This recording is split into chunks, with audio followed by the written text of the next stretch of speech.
What's up, everybody? Welcome back to the Fantasy Files podcast, where we talk about our favorite fantasy series and topics. We are your co-hosts, Spencer and Gabe, and today we are talking about both our favorite fantasy series and a very topical discussion, because we are talking about relationships in the Dresden Files series.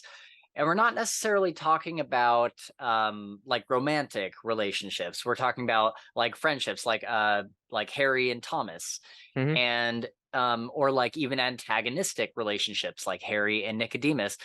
And we're just talking about some of our favorite interactions between primarily two characters, although I think there could be an argument made for like how several characters interact like in a group or something. Yep. But none that are actually coming to mind right away. I think most of the ones that I have floating around in my head are usually two people interacting. But yeah, I just thought this would be fun. Like, you know, we needed to find an episode to put up on the channel because we have multiple books that we're reading that are in the works but aren't ready to be put into a podcast yet. So I wanted to find some sort of topic that you and I would not really have to think too much about, something that we're like familiar Something with, that's already cocked in the head there, yeah, preloaded. exactly. So yeah, I think this will be a ton of fun. We do have some Dresden Files content coming up pretty soon.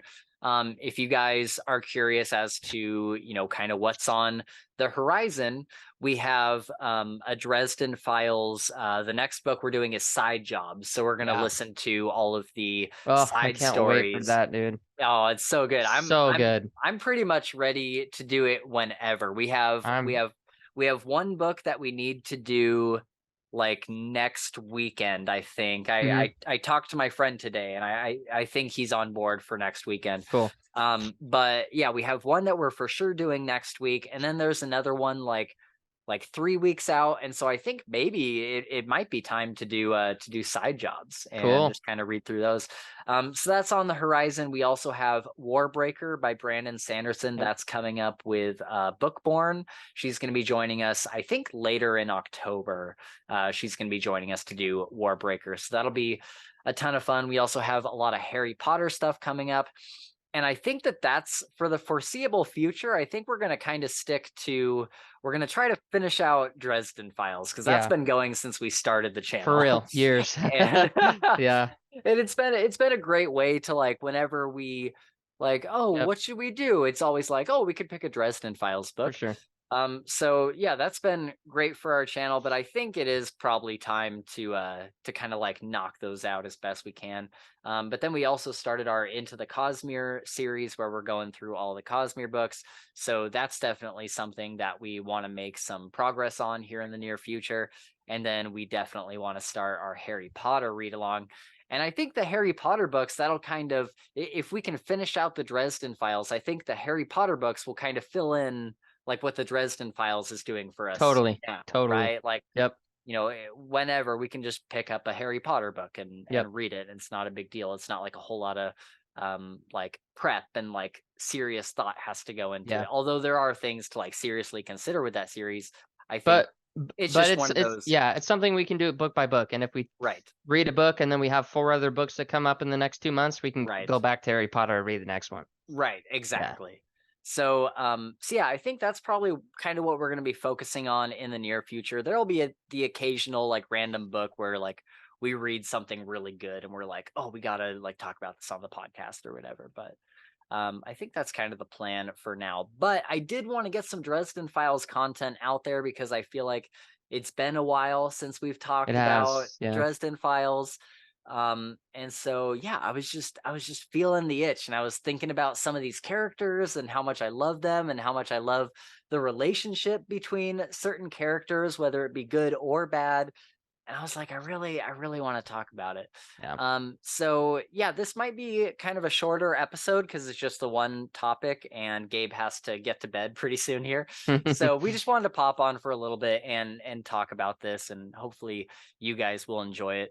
I will say that coming up in a few minutes, we will be going into full spoilers for the whole series because I really don't think there's any way to do this topic No. like full service without like actually going into spoilers and talking about like what we really like about these characters.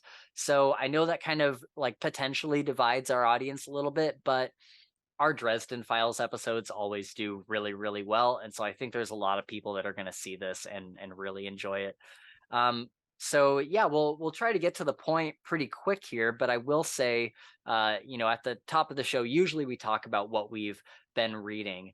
And I'm curious, is there anything that you've been checking out lately? I'm trying to kill some time so I can open up my Audible No, app. no, you're good. You're good. I have not been reading anything exciting. I went back to, I've just been doing rereads, I guess, for the most part.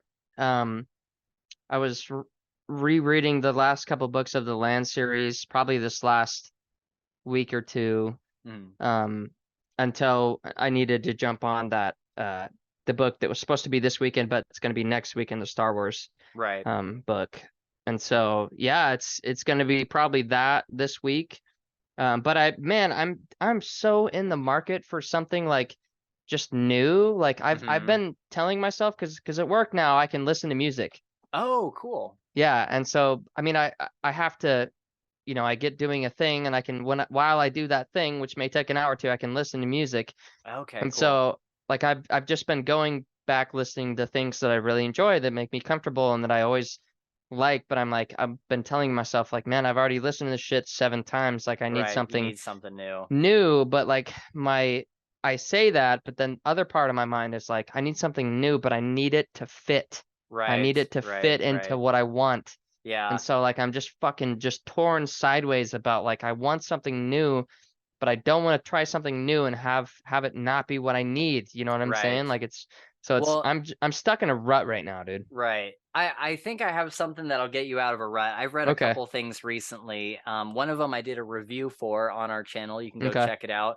And it's not necessarily a rant review, but it is kind of a mixed bag review. Yeah. But here's the thing. It's a mixed bag for me. It would not be a mixed bag for sure. you. Yeah. And if you look at the reviews for it, it's overwhelmingly positive. Like I'm definitely the odd man out when I look at this. It's called Ascendant, and it's about a boy who basically gets a dragon egg. And this dragon, he raises it from birth. And I think the reason you would like it, and one of the reasons why I did like it, was the dragon, at least when it's little and it's growing, it's very much a dog. Like it is very much a little dog for sure. Cool. The other thing that's cool about it is the dragon is blind. He rescues this egg because it's got like a scar across it, and the mother dragon was gonna like push it off a cliff because she didn't want like any weak dragon eggs. And so he like took it and cared for this dragon, and they have like a really incredible bond because of that. And it was like, overall, I hope nobody misunderstands the review that I put out there. I liked the book. I enjoyed the book. There was just certain things where I'm like, as someone who looks at books to critique them, I was like, here's where it kind of like falls flat for me a little bit. But I think if you're just in the mood to enjoy a fantasy book about a boy and his dragon and some action and magic and whatnot, and he's also and it's in my library if you want to log into my Audible. It's called Ascendant. That's it. Is it by Michael R. Miller? Yep. Yeah. Okay, cool. Yeah. I will log in your library, because that sounds. Oh my. Okay, and it's book 1 of a series. Yes. Yeah. How many books are out? I think there's 3 or 4 okay, out. there's 3 books out right now. Oh man. Okay, cool. All right. So and not only that, but here's kind of the other defining factor. The magic system, it's pretty subtle in this book, but you can tell it's going to become more apparent in the next couple books. It's very much progression based, like Cradle. Oh, cool. Yeah. That's freaking awesome. He just came in his pants. I did. Yeah, absolutely. So yeah, I read it and I was like, this is a Gabe ass book. Oh, dude, I love it when you say that. Those words are the fucking. You've only said that maybe 5 times on the podcast, but every time you fucking say that, I end up just falling in love with something new. So thank you. Yeah. So God. I think you'll really like Ascendant. The other one that could be hit or miss for you, but I think Mm. that you will generally like, is also by Jim Butcher, and it's the Codex Alera books. Yeah. And I I've made a always been deal. interested in those, or just Yeah, intrigued, I should say. yeah. And so Jim from Fantasy for the Ages, he and I made a deal. I was like, if you read We Break Immortals, I will read the first book in Codex Alera. Nice. And I read the first book this last week, and I really enjoyed it. I Yeah. was planning on making a review with like the title, like on the thumbnail, like it's actually good, like you know what I mean. Nice. Yep. And yeah, I had a great time with it. It's very it's like just fantasy. Sweet. Basically these people have there's almost like elements of like Avatar the Last Airbender Mm-hmm. in there, where everybody kind of has an element. Oh, cool. But not just that, they have like a spirit, like an elemental spirit that like is kind of like their Pokemon essentially. Huh. And they have like a bond with it, and so if they're in a struggle, they'll go Fereni or whatever, and like their elemental Oh, spirit will like come cool. up and like, Okay. All right. like burn Yeah. the trees around them Yep. or whatever Yep. it is, or like lift them in the air if it's a wind spirit. Um and so I had a lot of fun with it. I thought it was really really good, and I'm really like genuinely excited to check out the second book. That's So cool. All right. yeah, That's cool. I avoided them for a long time because I was Yeah. like that, like there's no way, I like feel like we've always avoided them because it's yeah, not the Dresden Files. right. And Yeah. that's the thing. You have to go in and know that Yeah. it is not the Dresden Files. For sure. Like if you had told me this book was written by someone else, I probably wouldn't think twice about it. Yeah. But if you do know that it's Jim Butcher, it's like, oh, I can see Jim Butcher in this, but it's definitely not the same thing Yeah. as Dresden Files. But it was still enjoyable. It was still fun. I really, really liked the characters. So I hope you check that out as well. And it's also in my library if you want to take a look Sweet. at it. I'm actually logging into your library right now. Nice. Yeah. The other thing that I've really been enjoying is I've been reading a lot of H.P. Lovecraft. Ah. And this is something that I got into fairly recently, within the past like 5 months. And I've just been having a great time with it. Every single one of his books is like in Audible, it's like 2 hours long or whatever, Mm-hmm. maybe even less in some cases. And they're always for sale for like $2 in Audible. And so it's always fun just to pick one up. They're kind of just like short stories that are horror in nature, but it's always like space horror, like Yeah. these things from like other dimensions that are coming in and driving people crazy, or like messing with people's lives or something. And so it's always really fun just to see kind of what he's got going on. And I learned yesterday, I had just finished one of his little short stories yesterday, and I was doing some looking on YouTube, and there was a guy who is he like made a beginner's guide to H.P. Lovecraft or Yeah. whatever. And what's so crazy, what I learned is that H.P. Lovecraft, when he was alive, he wrote these books and had so much like passion about them, but he went into a deep depression because nobody wanted to read his books. Mm. And like, because this is back in the what, like Like 20s, yeah. 30s, something Yeah. like that, like way long ago. And it just wasn't the time for that. It was like so far ahead of its time, Yep. and people were like, oh, that's like a really niche thing. Like, why would I read that? Like, that's not like high literature. Yeah. And so he died. His wife and him divorced, and he moved back to his home country, and he died kind of like a sad, depressed man because he felt like he hadn't like made anything of his life. He felt like he didn't become like this famous author that he was hoping to be, and If he only he died. could see now. I know, and he If died only. penniless. And Yeah. I'm like, dude, you go into Barnes and Noble, There's H an entire section yes, for H.P. Lovecraft. H.P. Lovecraft has his own aisle. Yeah. Like it, and people Yep. have made like these really exquisite, like special editions of like Yep. collections of all his stories, and his books have inspired things like The Twilight Zone, Mm-hmm. or Black Mirror, or Cabinet of Curiosities on Netflix. Yeah. And like so many video games have been inspired by H.P. Lovecraft, so many movies. And I'm just like, it like genuinely made me sad. Yeah. Like I was just like, man, if he only knew, Yep. like how renowned he is nowadays. And Yeah. even you have Jim Butcher in the Dresden Files, some of the creatures that we see later on, Are like the straight Fomar, out of H.P. Lovecraft. straight out of H.P. Yeah, Lovecraft. absolutely. And it's like countless other authors are doing that as well. Yeah. So yeah, it was really, really sad to learn that, but it honestly makes me love the books even more because Yeah, like he wrote these despite that. for real. Yeah. And so yeah, I've just been having a great time with H.P. Lovecraft. I read The Mountains of Madness recently. That was probably like one of my more favorite ones that I've read recently. So Nice. The Color um Out of Space. Color Out of Space is the one that I just read. That was kind of Yeah. like a small town, small like farming town, and this comet comes down, and they like open up the comet, and there's this stone inside, and it's a color that is not on the Any spectrum that spectrum. we Yeah. know. It's Yeah. like some different color that nobody's ever seen, and it like slowly like starts killing everything around it, like all the crops, Whoa. and it makes Yep. the animals go crazy, and it like if somebody has had too much interaction with them, it turns their skin gray and like makes them like implode. And Whoa. yeah, and it was a really good read, and basically the story is told from this journalist. Like nobody, like the people in this town tried to tell people outside the town, but nobody Nobody believed believed them. him. Yeah. But this one reporter thought that there was something like Came truthful in and about it, yeah. and so he comes into the town and he talks to the last surviving guy like 40 years after this whole thing happened. It was Wow. really good. I That's really cool. liked it. It was a fun time.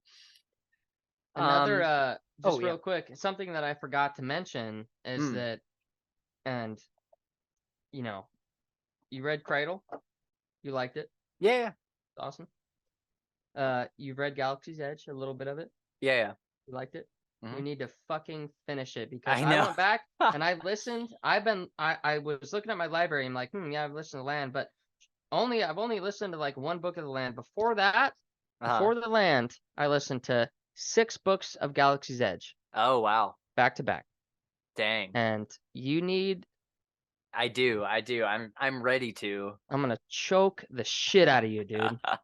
Choke slam you to the Yeah. ground. You need to read them. They're so good. Yeah. Yeah. I definitely Okay. need to As finish that. long as long as you're aware and you don't Yeah. forget, then Yeah. I'm okay. Yeah, especially after playing Starfield, I'm like I'm Dude, ready for some bro, sci-fi. it's the like I said, I've told you this before, but the ending of that series is the best ending I've ever read in any book, ever seen in Wow. any movie. That's so wild. It's the most beautiful ending I've ever seen. So yeah. Oh Anyways. man. Okay. Yeah, I gotta finish that out. Yep. It just sucks because there's so many There's books. so many. I know. I Yeah. totally get that, dude. Yeah. It's a pain in the ass And to go like through. at least with Cradle, it's like you're reading like a 4-hour book. Yeah. And Yep. and like with Galaxy's Edge, it's like, no, it's a full book. Yeah. Well, You're just yeah. gonna have to read a lot of them. That's right. Exactly. Yeah. And it's always 2 books in one, so it's like Yeah, 25 hours of books. Each right. book is 12, Yeah. whatever it is, 9.5 hours. I don't know, but yeah. Yeah. Oh, but yeah, I definitely want to get back to that and kind of chip away at it again. Yeah. But yeah, okay, so with that, we're going to go into our main topic here. Yeah. Again, full spoilers for the Dresden Files. We don't really have any like notes or direction for this. We're just going to be like kind of talking about our favorite relationships and interactions I've and already got my dynamic favorite. duos. Okay. Mm. So again, spoiler warning. This is your time. If you haven't read through the whole series, this is your time to go. So spoilers in 3, 2, 1. You've been warned. All right, so I know you have your favorite on the tip of your tongue. Go I ahead. want to Go I ahead. want to I want to start with just like some other ones that maybe aren't necessarily our Okay. favorites. Okay. So so yeah, do you have any that come to mind as kind of a periphery favorite? Yeah. So a periphery favorite would probably be like Thomas and Mouse, I would say. Ooh, I didn't see that Yeah. coming. Yeah. I love Mouse, of course, but there's not, he's a dog, so there's not a lot of meat that Interaction. you Yeah, can, right. that you can get into. But there's been plenty of scenes where, Harry's always around, but Thomas either does something stupid and Mouse has to intervene, Right. or he kind of like has to go with Mouse to do this thing and they're together. Yeah. And I've just always liked the fact that like kind of Thomas always, Thomas understands that Mouse is more than a dog and that Right. he's Harry's like, his Right. person or his, whatever Yeah. you want to call it. And so there's kind of a mutual respect that I always love to see Yeah. in the books. The time where Molly went a little too far with Thomas in Mhm. I think that was Yeah. what was the book though?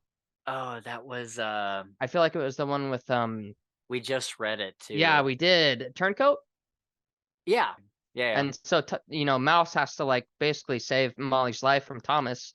Right. Uh and Harry just has this, I feel like, inner monologue of like, my dog just fucking had to save my Oh, it was apprentice. changes. It was changes. Changes. Yeah, Okay. yeah. Yeah. Yeah. My dog just had to save my apprentice from you because you're, crazy, although it was kind of Molly's fault, whatever. But Right. um, I don't know. I just always appreciated their relationship for the fact that Thomas understands that Mouse is so much more than a dog, like Right. Mouse is a very powerful being in and of himself. Right. So that would be one, I guess, on my periphery, one that I just kind of notice and respect. Yeah. 100%. Yeah. I think one that's kind of on the periphery is Molly and her parents. Mm, And I love how we see this kind of evolve from the beginning. Well, not like the beginning, but like in Proven Guilty, like she's like, no, I'm not going back to my house. Like, I don't want anything to do with my parents. yep. And then at the end of the book, she becomes God. I love Proven Guilty so Yeah, much. I I'm know like, you God, do. I know. just It's a like thinking great of the book, dude. story, I'm It's just like, such a good oh, book. it's so good. Yeah. But like she becomes Harry's apprentice, and she becomes his apprentice, and he Yep. makes her go back to Yeah. her house. And so Well, then, and she even like she's like not even sure of it. She's like, yeah, I'm not going back there. And Harry like pulls. He's like, all right, I'll take you somewhere. And he pulls yeah, up to her house, and she's like, wait, no, I'm not. I'm hmm not going in there. And he's like, yeah, yes, the fuck you are going in there. That's your home. yeah, Yeah. yeah, totally. And then, like over the next couple books, she becomes very close with her parents. Like Yeah. she's learning magic with Harry. Her parents are significantly more cool about just her in general. Yep. And everybody's kind of meeting in the middle somewhat. Yeah. And then we get to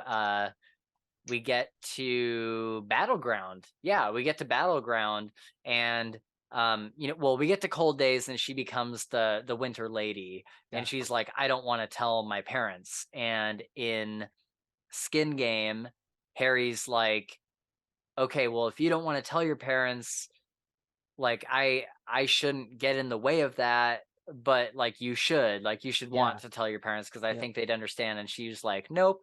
And then we get into Battleground, Yeah. and Harry finally convinces her to tell her parents.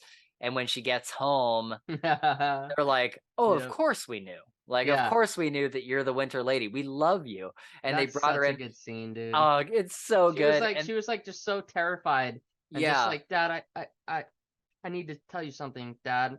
yeah, And he's like, oh yeah, that you're the Winter Lady. yeah. Like, what? Oh, it's so Like, oh good. yeah, we were well aware of that. And Yeah, also like we need you to do the dishes, but there's no silver. Or he says there's right, only silver, there's no iron, in the right. dishes or whatever. I was like, man, Yeah. that's cool, dude. Yeah, I was just about to bring that up where he's like, Yeah. we made sure that there was no iron. Yes. Like, Yes. oh, Yep. it's Everything's fine so silver. good. You're totally covered. I also got you these big yellow gloves, so you can use these also just Right. to be safe. Yep. Like, God, it's Oh, so cool. man. I love that whole relationship, Yeah. especially like Molly and God, why am I blanking on Michael? Charity. Charity, yeah. Molly and Charity, their relationship is still like I'm sure it's fine, but after like Proven Guilty, we never see like a whole lot between the two Yeah. of them. But her and Michael are like, I love that relationship so much Yeah. in Small Favor when Michael Mm, gets shot up, yeah. and the the way that Molly is so distressed about that and Yeah. like it ruins her. Yep. And dude, just like that father, there's something about that father-daughter relationship that is so genuine. Oh, totally. Yeah, I Yeah. love that There's so even a much. scene in a later book where Molly and Harry are together or something, and you correct me because I'll probably butcher this, but there's Uh, Molly's with Harry and she realizes that her dad is, kind of crippled now from getting right. shot up. And Oh, Harry's this is like, such a good scene. yes, yes, okay. Yes. Fill it out for me because yeah, go ahead. Okay, so well, are you talking about the scene where We're talking I about the think scene where Harry says like you're yeah. realizing that your dad may not be there like he used to be able Yes. to. So it's Okay, go ahead. I Yep. think it's in Changes. I think it's the Yeah. one we just did on the Okay. podcast, and it's where um she is it's before she's the Winter Lady, and she's kind of looking at the rest of her life, and she's like and she's looking at how Harry is showing up for his Yeah. daughter as they're going out to Chichen Itza. And she's like, my father will never be able to do that for me. And she's like having this it's one of my favorite scenes in Me the whole too. series. Absolutely. And Absolutely. and she's like, yeah, my father will never be able to show up for me. And Harry goes on just the best monologue, and I wish I had Yes. it like written down in front of me. But essentially, what he's saying is, if a boyfriend ever like breaks your heart, Yep. or if your faucet isn't working, your father is going to show up immediately with ice cream for the Yep. boyfriend problem, and he's going to show up with a wrench and toolkit for That's the right. sink. Exactly. And then Harry admits like he won't be able to show up for the big nasty things, but I'll if be you there. I'll be there for that. Yeah. Oh my god, I'm like I tearing know, up. dude, I know. Like I I'll like be there had for that. trouble like almost Dude, finishing that I sentence. know. I know. Oh I my know. god, So it's good. such an amazing scene. And then the other one that makes me tear up like a baby every single, it'll probably make me tear up right now, is in Proven Guilty. And this kind of goes both ways. It goes into another one of my favorite periphery kind of character interactions, and that is Harry and Charity Mm, specifically. yeah. And we see Charity hates Harry, like Oh, right from Grave despises him, Peril. dude. The first Yeah. time we meet her, like she's like, my husband gets hurt every single time that he's out with you, and all this stuff.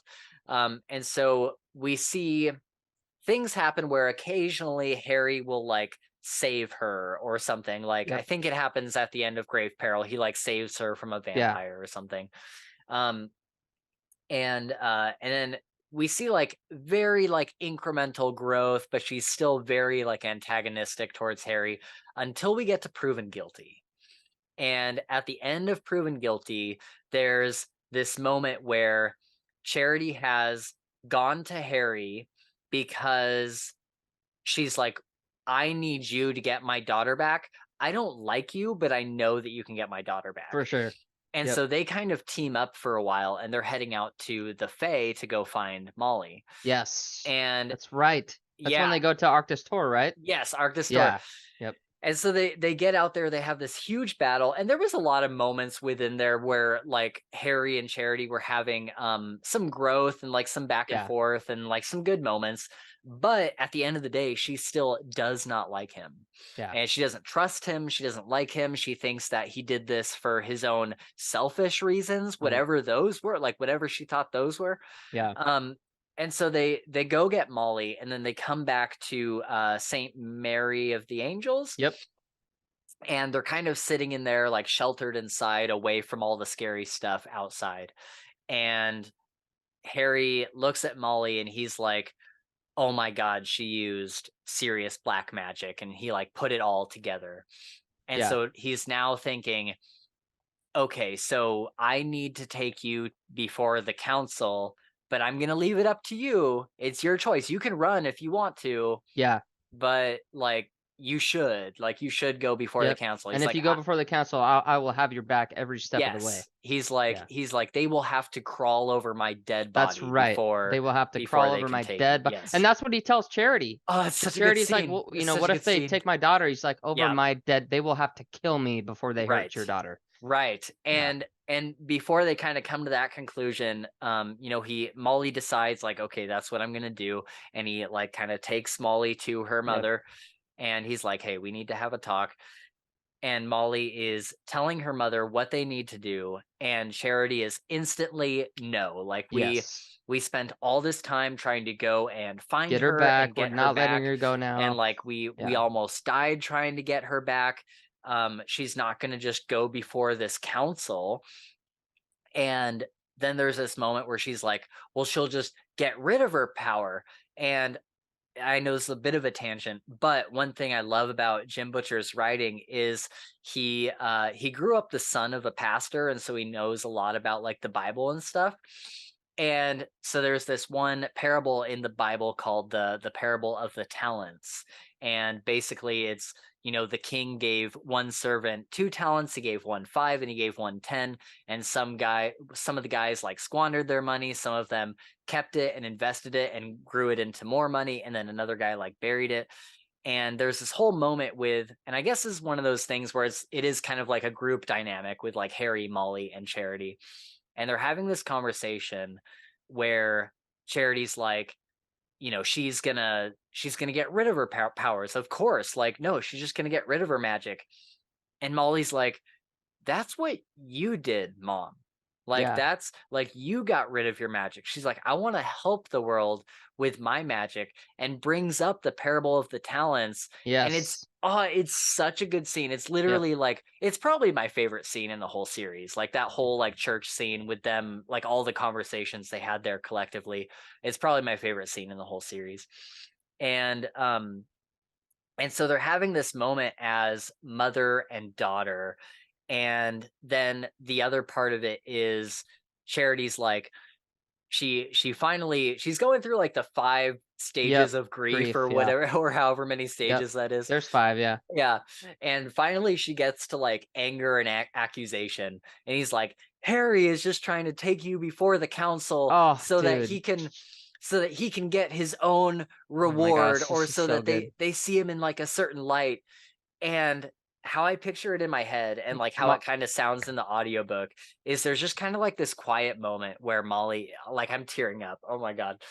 Where Molly is like, Mom, what has Harry ever done to make you believe that he is doing this out of his own self-interest? Like, what part of storming into Arctis Tor and facing these horrific monsters and putting his life on the line would make you several think. times would make Yeah. you think that he is doing this out of his own self-interest? He is doing this like looking ahead into the future and trying to protect me and trying to protect you.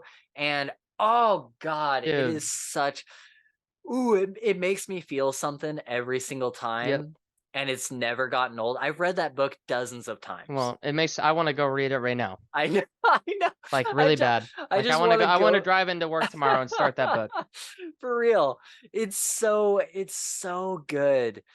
And I love that scene so much. And like that is the dynamic between the 3 of them. There's so much history of like antagonism and like pushing back and like, Yep. not wanting to accept things how they are. And then there's also at the end of it all, there's this love and understanding and coming to kind of a conclusion. And I love those character arcs. I love that story arc. I love those character interactions. They make me cry every single time, Yep. without a doubt. So, Totally agree. yeah. 100%. Okay, so yeah, that was mine with Molly and her parents, and then also like Harry with Charity. Do you Yep. have another one? I do. Mine is Harry and Ivy. Ooh, that's a good one. That's a good one. I It's a like that a real good lot. one. Yep. Yeah. It's a really good one. I don't it's been like way longer that I've read, feel like I've more read the recent books Sure. versus the older ones, and so I'll Yeah. probably be a little foggy here. But one thing I know about Ivy is that she is basically this entity that is the collective written knowledge of humankind. Mhm. She's basically just a library. That's what her function is, to most people, right? That's Yeah. what she is a library. She knows everything that was ever written down. That's what's been passed down to her from her mother and her mother before and her mother before. Um, and so I don't know in which book, and I may even butcher the scene, but you know, Harry meets what's the name that they give her? Not Ivy, the actual Archive. The the archive. archive. Yeah, Yeah. yeah. Um, and she's just this little girl, right? She's Yeah. 6 or 7 years old. Yeah. Um, and Harry, being Harry, the awesome dude that he is, basically makes her feel like a person, right? Personifies Right. her and gives her a name, which Yeah. is something that doesn't sound like a big deal in time, but it literally is a turning point in her Yeah. life. It's the one of the biggest moments that she's ever had. It literally Um, changes who she is literally changes who fundamentally. she Yeah. is. Yeah, Yeah. it's like literally one of There's the like a biggest. magical there's a magical thing that happens when Yep, she is given a name. Yeah. exactly. He gives her a name, and throughout, the series, there's a couple times where Ivy's in trouble. Mhm. Mainly, Oh I'm my pretty god, sure it's small favor. a small Yes. favor. Yeah. Oh, Yep. it's such a good scene. Yes. And she's in trouble, and no matter what, like Harry, like, it's almost like she's, I wouldn't say his daughter, but Yeah. Harry's She's kind of a awesome. pseudo daughter. Yeah. Yes, absolutely. And he cares so much for Yeah.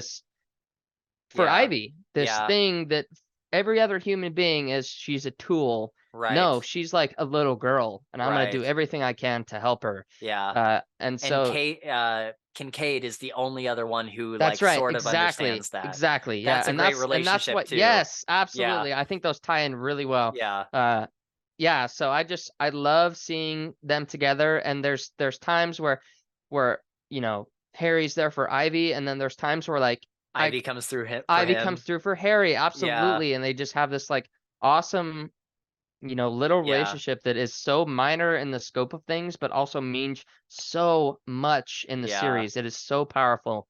Oh, So, that's yeah. so well said. I think, yeah, the one of the times that she comes through for him that comes to mind is the book we just read and Yeah, Changes, yes, where that's right. He he writes on the paper, right? And then, no, that's or in Small Favor. okay, But the one that I'm thinking of, and I'll talk about that one in a second. okay, But okay. the one from Changes I'm thinking of is where he calls Kincaid and he Yes. needs information on where his daughter is. Yep.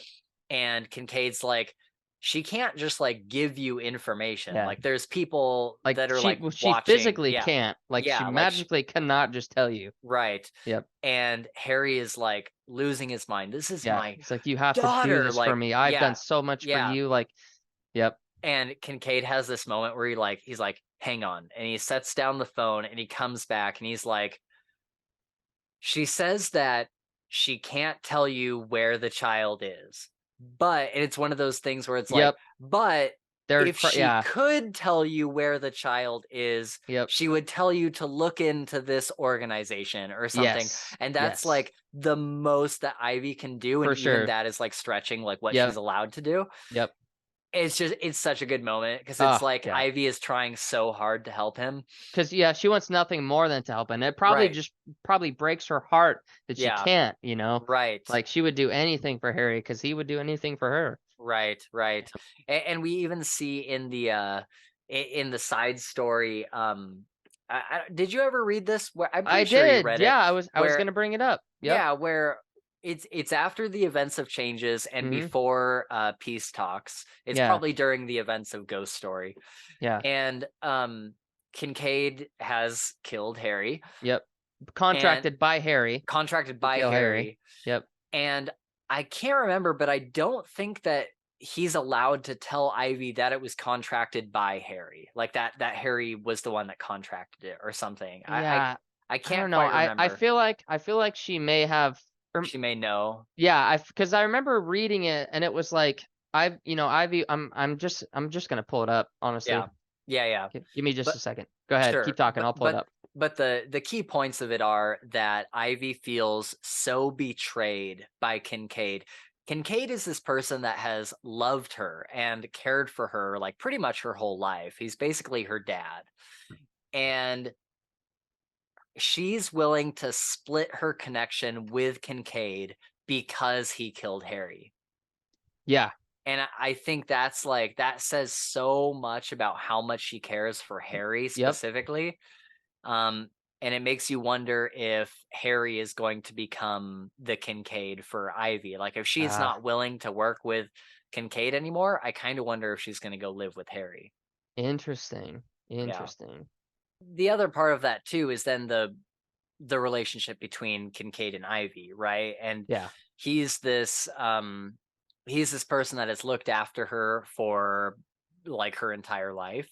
Hmm. And I love how Kincaid, when you meet him, he is this hard as nails mercenary assassin who Dresden is like, I don't know if he's like scared of him, but he's definitely like, this is a dangerous man. Yeah.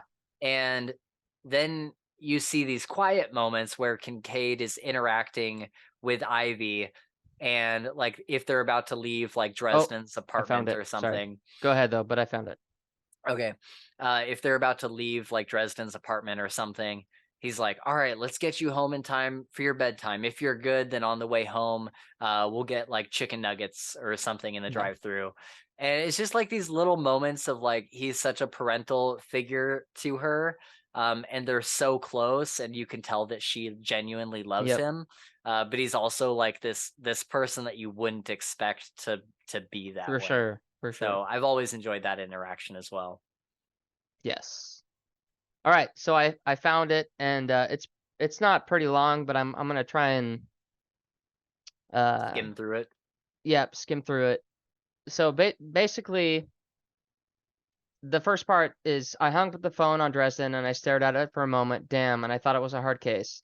Only goes to show you that not only do principles get you raked over the coals, they make you lay light and rake them for yourself. So man should Mm, live his life for more practical things. Then he says, I went to the closet, opened the safe, and removed my most dangerous weapon, my laptop. It had been secured with absolutely every software and hardware precaution I could arrange, all the most up-to-date surveillance countermeasures that were available. It was impregnable. For the next few weeks, then someone would do something clever and I'd have to update. And as we know, he goes and assassinates Harry due right. to Harry asking him to.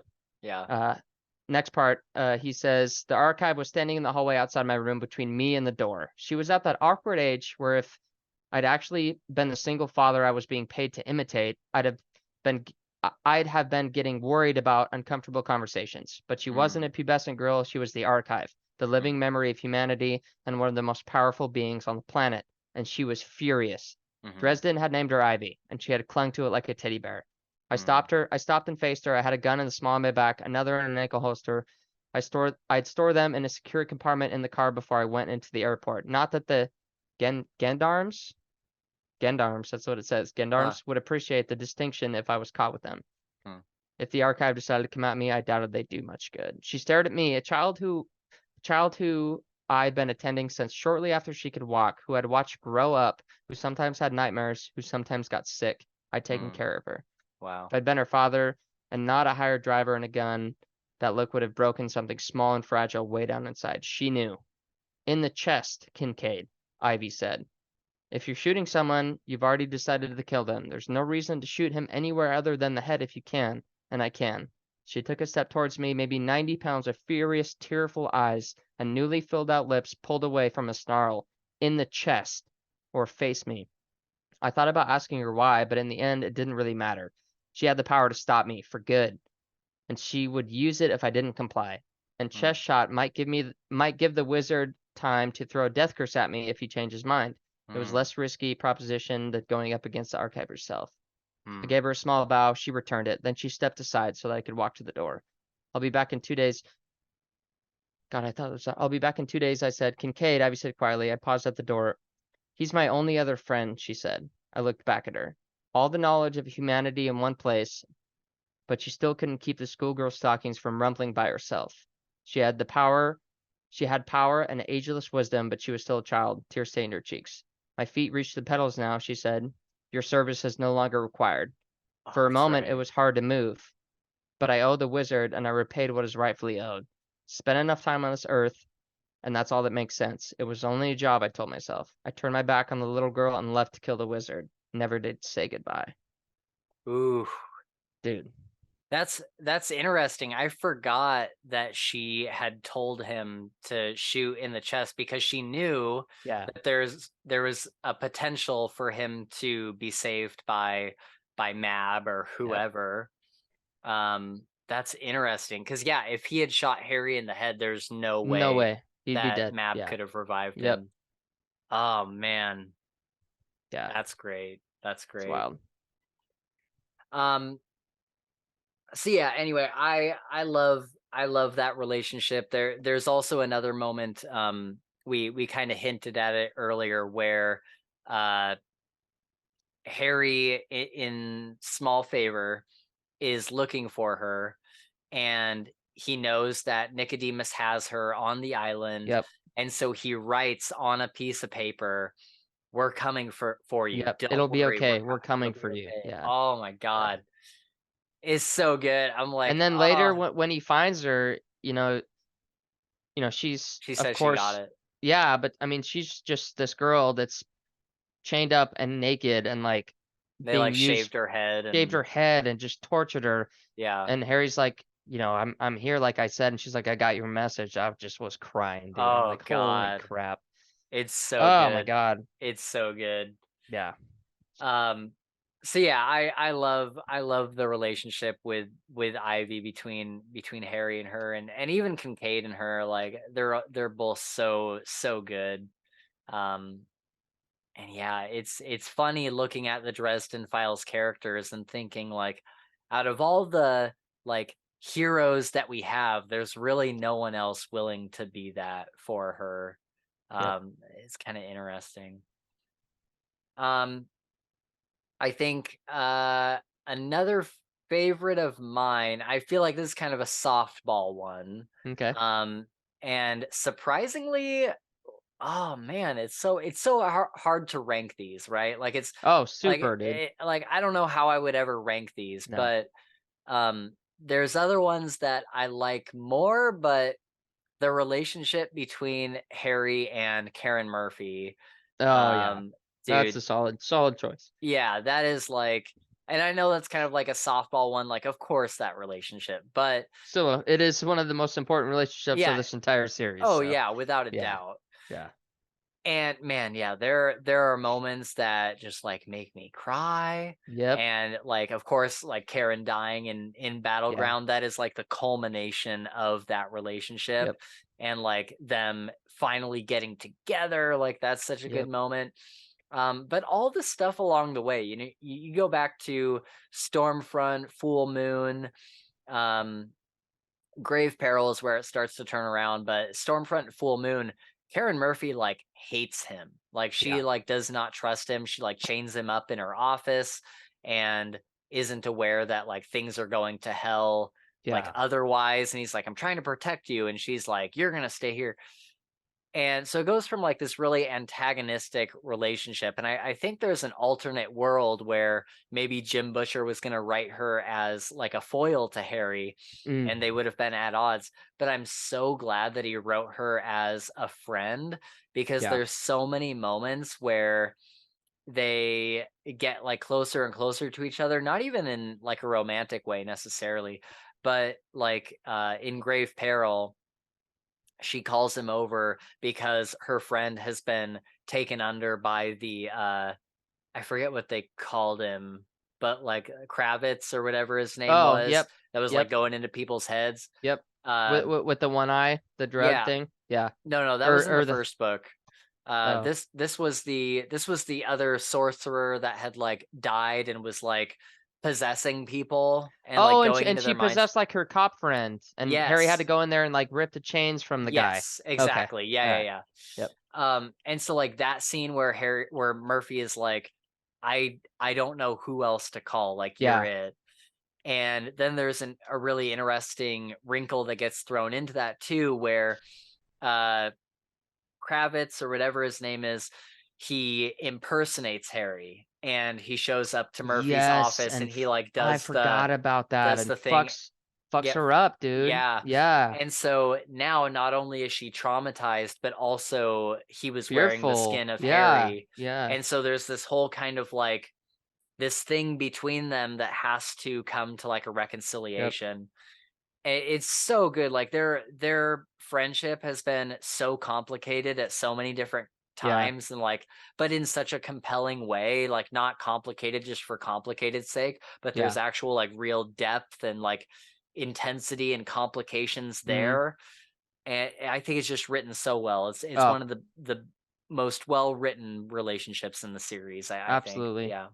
And I want to just add to that really quick. Like, Mm. you know, you said that Karen does die, unfortunately, but as sad as that was, the part that really, really let me know how truly deep and profound the feelings were from Harry to Karen is his reaction to her Hmm. dying and the Yeah. utter rage and Yeah. just violent, like, you know, when he pushed, what's Rudolph. Rudolph? Yeah. Rudolph, you know, when he had Rudolph up against the wall with his shield and snapped his Oh arm and god, then that was such a snapped good his scene. shoulder and he was just violent, dude, just Just like slowly utterly grinding him between just the wall and yep, the shield. breaking his bones and Oh my he's god. in his head, you know, it's part of it's a winter mantle, but Yeah. he's like and he pissed himself and he's like, "Oh, that made me even better. Like I'm scaring him, like, you know," Hmm. and he keeps going. And I was just like, you know, I was already sad from her dying, but then seeing Yeah. that I was like fucking crying because Oh god, it's like so it, good. it fucked him up so bad that he didn't even have the awareness to not fight his urges, right? Like, cause that's Yeah. Harry, that's what Harry's good at, is Yeah. fighting his urges Right. always. Oh yeah, that's a great point. Yeah, Yeah, yeah. and he couldn't even attempt it, you know, at Right. that time. It took Butters to fucking Butters and Sonya. cutting his arm with the blade of Yeah. faith or Yeah. whatever that one was to Yeah, yeah. really snap him out of it. So, ah, dude, Oh what a man. fucking scene. That's so good. That's so good. Yeah. The part that gets me in that scene every time is when she's like dying Yeah. and she's not dead, but Oh, is it she's like right there, the and empty house? he tries to soul gaze her at the last moment, but Yeah, there's just not he's like, enough "I can't, time, cause it's an empty house." and it's an empty house. Oh, dude. And dude, I feel that Oh my so hard. god, Like dude. I've never had like a girlfriend like die or anything, but there's certainly been times where like a breakup has come out of nowhere and I Mhm. wasn't expecting it. And it's like, wait, I kept putting this thing off. I never got the chance to do this special thing that I wanted to do together. You can't, cause And it's now an we're empty broken up and house. we can't. And with Murphy, it's like he had always probably meant to soul gaze her at some point, Yeah. but he just like never did. Yeah. And now he never can. And oh Oh, man, it's so brutal. It's so brutal. But yeah, that is a fantastic, again, going back to Proven Guilty, yeah. that's like the pinnacle of their friendship, Yeah. where he is like breaking down in front of her. I think he's talking about he's like worried about trying to find Molly or Yeah. something. This is And before she like loses her job going to Arctis tour, right? yes, yeah, right Yeah. before. And Cause they're she literally puts it all on the line. Her right. entire life on the line to help Harry to Yeah, do this. totally. Yeah. And even those like quiet scenes in the car where they're just like sitting together, and it's not necessarily like a romantic thing, but like they're just having like a deep conversation of Yeah. like They're intimate. Even if it's not yeah, romantic, like they yeah, get very intimate. very very intimate. That's a great way to put it. And there'll be times where they're talking in the car and she just like reaches over and like holds his hand. Yeah, And again, it's not necessarily a romantic thing, but it is a very intimate thing. for sure. And God, I love those scenes so much. Yeah. It's so well written. Um, but yeah, so Harry and Murphy. It's a good one. You ready? Uh-huh, yeah. Harry and Butters. Oh, okay. This is probably my one of my least favorite relationships. Really? Yeah, I don't like Butters. Really? Yeah. So I didn't like Butters the first 85% of his time in the Dresden Files, Hmm. but come Battlegrounds and Peace Talks and maybe a Hmm. book before that is Yeah. where Butters really like shows his true self, you know. Yeah. Yeah, that's Cuz true. I don't know, I just like the fact like you know, you get this guy that is an utter fucking nerd and just scared of life and doesn't want to leave his house and anything scares him, blah blah blah. And he meets Harry, who's a fucking nightmare Free for people spirit, like that. yeah. No, he's an utter nightmare for people like Butters. Like absolutely in his Yeah, terrors of, his night terrors, that's who you'd see as Harry. Only right. because he's such a free spirit and he does magic and meets people and shit. But Violent people, yeah. yeah, but moments like when Butters really like, because Harry talks about all the time. There's moments in Battlegrounds and even Peace Talks where Butters, does something that, Harry was like, I never thought in a million years that Butters could have done that. For instance, when he stands up to what's her face, the big bad. God, I know. starts with an E, Etrania or No, what's her name? fuck. Oh God, We're terrible Dresden fans, dude. people are shouting at us in the No, I comments. know. We're just, dude. It's been a long time. Like let me look it up. Yeah, I want to say like Etania, but it's not that. Ethniu. Ethnio, okay, So yeah, yeah, when yeah. like when everything looks bad and Ethniu's they're at the waterfront and she is fucking hammering shit. Harry's down and he's been struck by lightning and Yeah, he is like he cannot do a thing. Butters out of nowhere runs up behind him, stands in front of him and says, "I got you." You yeah, know? that's true. Yeah, And then that is a great scene. the angel talks through Butters and stuff and Yeah, even in that moment like Harry's like that wasn't Butters is a vessel, but that wasn't Butters. Like there was right. something more that was going through him. I don't know. I just feel like he Yeah, got no, tough. totally. He got tough and he got like into it. And I think him and Harry are a badass duo now. Mind Right. you, 90% of the series, he's been kind of a pussy. It's all good. But yeah, I don't know. I like Butters now. Yeah, yeah, no, that's a good pick. I know that a lot of people like that dynamic. It's never quite worked for me. Like Yeah. I see what Jim Butcher was trying to go where he was trying to go with that, and I Mm, appreciate it. But Butters has just never been like a favorite yeah. character of mine. Fair enough. Fair enough. But those are great scenes where like Butters he like steps in front of Harry to protect him, or he like stops him from killing Rudolph, Yep. or like I do love any of the scenes where Harry wakes up from being knocked out and he's on Butters's That's table. right. And Butters is like, Yeah. you fucking dumbass. Like you Yeah. can't be doing that shit. You're a fucking human being. And then Harry's like, well, I gotta go save somebody right now. He's like, well, your Yeah. arm and your leg is broken, so you can't do that. Oh, I'm gonna do it anyways. Yeah. Yeah, for sure.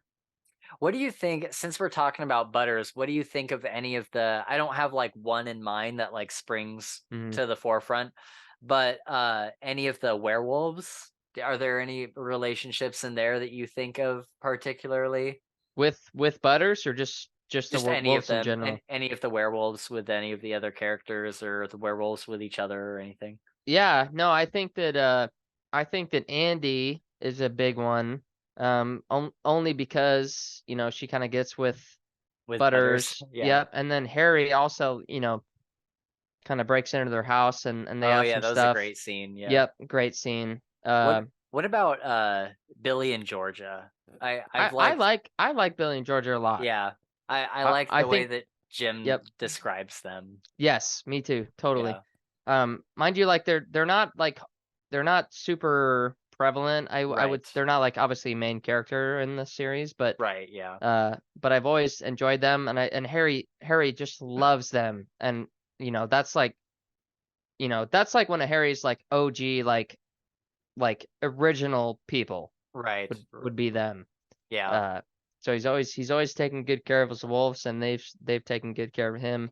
Yeah. Uh, I do love the scenes. There's a couple books where at the end of the book Harry has just been through hell. and just gone over there to play some board games. Yeah, he just Yeah, shows dude, up at their that's house. right. Then Or that's why they're awesome because yeah, they're his like safe space where yes. nothing bad has to be happening. He wants to be with his friends, and he goes to Billy and Georgia Right. because they are that person for him.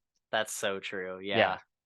Yeah, Totally. or like in Turncoat when he's like suffering the madness of Yes, and looking he goes at to the their door and Nagelshi. he's like, I Yeah. need a dark room, and they're like, here, anything you need, come inside. Yeah. They lock the door. Go ahead. I'll shut the door. Yeah. Do your thing. And then That's they give him they give him their car, and there is a great scene between Butters and Harry where it's like malfunctioning, and it's like the oh yeah, that's door the is SUV. Yeah. ajar. The Yeah. door is ajar. Yeah. And Butters says like something like it gets kind of zen after a while, like the time is a river, like Yeah. perspective is something, the Yeah. door is ajar. Yep. Like, Yep. Yep. That's awesome. so to wrap this up, I have a top 3 in mind. Do you have a top 3 in mind? I can have a top three in mind. Okay. So this top 3 is tough because I literally don't know how I would Yeah. rank it. Like I It'll don't be tough for me too, but yeah, I'm just gonna put my three favorite off the top of my head. right, right. So I don't know if this is necessarily me ranking it just because I don't know like really how you could argue one over Yeah. the other. Yeah. But we'll start with definitely one of my favorites in the entire series is Harry and Marcone. Yeah.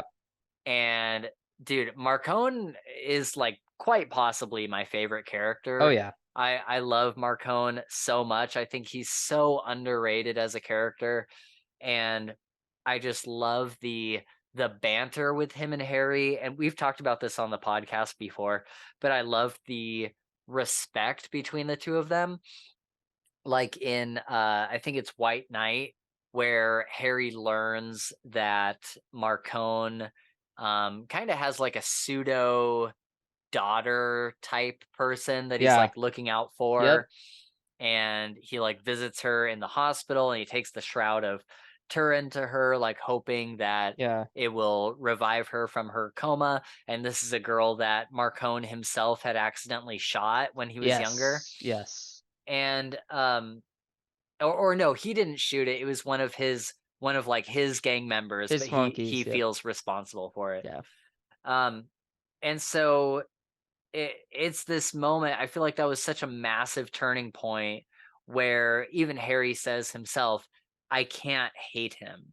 Yeah. Like I want to hate him, and I But I can't. cannot hate him." Because I know that there is this goodness inside him and this regret and this deep longing for this child to be okay, Yeah. which you look at Harry and his own morals. He's always trying to protect children. That's like his Yep. first go-to thing. And so him and Marcone, they're kind of like the same person but just on opposite sides Different of the spectrums. law, Yeah. right? And it's such an interesting dynamic. It's literally never a dull moment between them.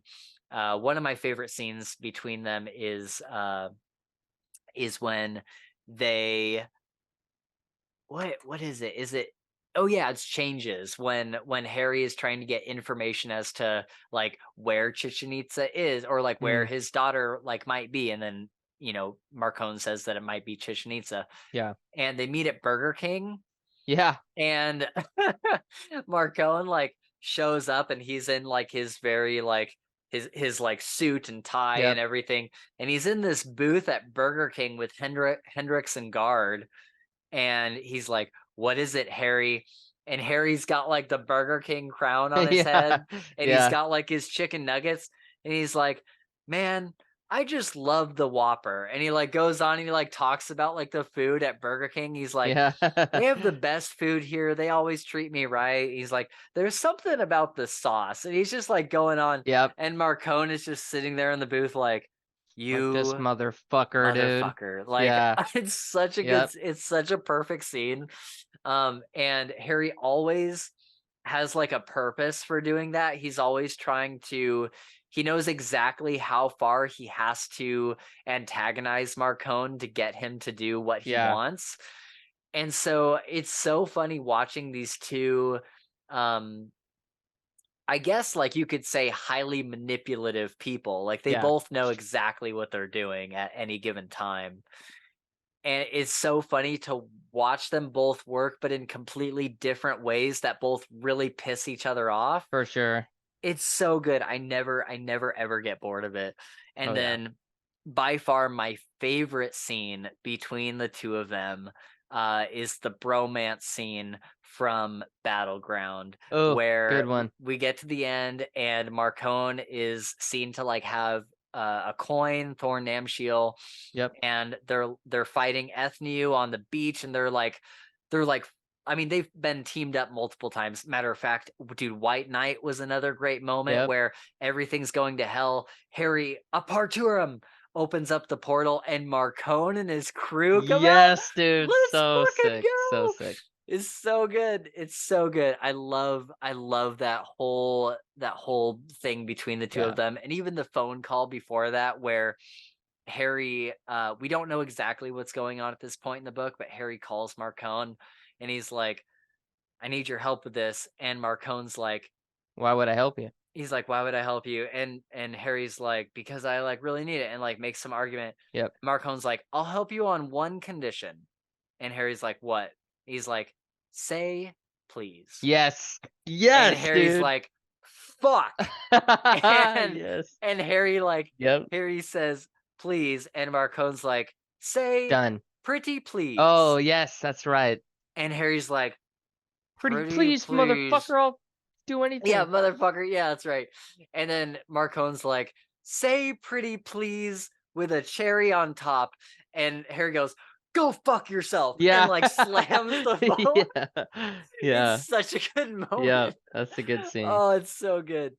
But God. But going back to like the bromance scene in Battleground where they're side by side once again and they're like throwing spells at Ethniu and Yep. it's like this big battle. It's so good. It's like one of my favorite scenes. Yeah. And then everything happens. Ethniu is defeated and there's just like this quiet moment where both of them like are just like sitting on the beach like in the water. Well, yeah, And Marcone had just saved yeah, Harry's he saved life. them with like the Yeah, stone he thing. did He this like made a big bowl. concrete Yeah, stone thing and saved them from this massive that's tsunami that, right. big wave that was incoming, and they get out of it and they're Yeah. sitting there, and then, they're kind of dazed, and Harry looks over and the whatever it's called, anathema, or the knife or whatever it Yeah, is, yeah. right, is over there, and they both look at it, and Harry's like, freaking out, and then Yeah. Marcone is like, he's like, there will be a time when Yeah. I clash with you, but today is not it. Right. And he Yeah. lets Harry go and grab the Yeah. anathema or whatever it's called. Yeah. And there's even a moment I wish I could remember exactly what the line is, but one of them says something just like kind of funny and Oh, like yes. Yes, Harry was talking shit, and then he was like, they were talking shit to each other, and Marcone was like, I just fucking saved your life by rearranging yeah, molecules that's right. to make a concrete barrier. And then Right. Harry's like, still, I can't remember what he says, but it was some Yeah. smart ass comment Right. about Yeah. He's like oh, you suck, is like like something like it's that. not that impressive or Yeah, something. he's like, that's not that cool. But they have this moment and like the book specifically says that well from Harry's narration, it's like we did we did not sit on the beach together and laugh with each other. Yeah, And it's just yeah, like this moment where it's like, oh, like I that's don't know, cool. I love it so much. Just like kind of this bromance moment. And yeah, it's like there will come a time where they will be like directly opposed. But Yep, until then, we get a lot of great moments for with them sure. kind of being frenemies, and They're I love just, it. yep, they're I love it so frenemies and they much. respect each other for Yeah, different shit, but yeah, frenemies to the end. yeah, yeah. All right, so one of your top three. All right, so top three. My third choice would be Harry and Laura, however Lara, you want yeah, to say it. yeah, yeah. Yeah, Okay, yeah, that's I a good pick. I didn't that's think about that. another kind of another frenemy situation. Right, yeah, Uh, obviously but Laura also like a being, mutual respect. yes, Yeah, also mutual respect. And of course Laura being the white court sex symbol that she yeah, is very attractive to most, heterosexual males. So right. Harry has to deal with that. But I think that they respect each other enough to, just like Marcone, like Harry's called Laura before and said, I need your help. And Laura Yeah, says, I'll help you, but you've got to do this for me. There's right. a back and forth. Yeah, Especially like when Thomas was gets taken by involved. Yeah, well, when he was taken by the Nagloshi, Oh, yeah, that was a Yeah. great scene Yep. where she And shows up on the island with her sisters and yes, she has to yes. like Not play only that, devil's but even before when Harry goes to her, the whatever in the that's called, mansion. the mansion, and Yeah, yeah. he Chateau goes, Wraith. yes, Chateau Wraith, Yeah. exactly. And he goes there and she basically says like grab a stave. Like nobody gets my fucking stave time. Like grab a Hmm. stave and battle me or whatever. I'm pretty sure that's that book, right? I think you're thinking of I think you're thinking, oh, no, that did I because there's a scene between him and Murphy where they were like stave fighting. But I think there is a scene between Lara and Harry where they duel, but like practice duel. But I think it's in the later Yeah. books. I think it's in Okay. like Peace That Talks or something. totally could be. It's been a while. Sure. Anyways, Yeah. Yeah. they Harry goes to her and asks for help, and she's kind of standoffish, and then the Gloshi shows up, and she's like, "Oh shit, okay, something's real." Yeah. And then yeah, when it's time to get Thomas back, she shows up in full force with Hmm. the sisters that actually ended up fucking, fucking Yeah. her in the ass, dude. Yeah. Well, Yeah, no, the sisters were on her side, but Madeline was the Madeline is cousin that was that's opposed to her, yeah, and then that's what I she was like, talking about. then she like essentially fucks her in the ass. Like Yeah, she yeah, like she's quite like literally, pulling her dude. guts out, and Yeah, she's well, like and she's putting on the and lust, and she's like burned, like yeah, fucking. She's to a Laura's burned to crisp. Yeah. cinders, dude. Like Yeah. just torched, Oh, and that she was such a grabs her and just gnarly starts. scene. Oh, dude, yeah, The gnarly first shit.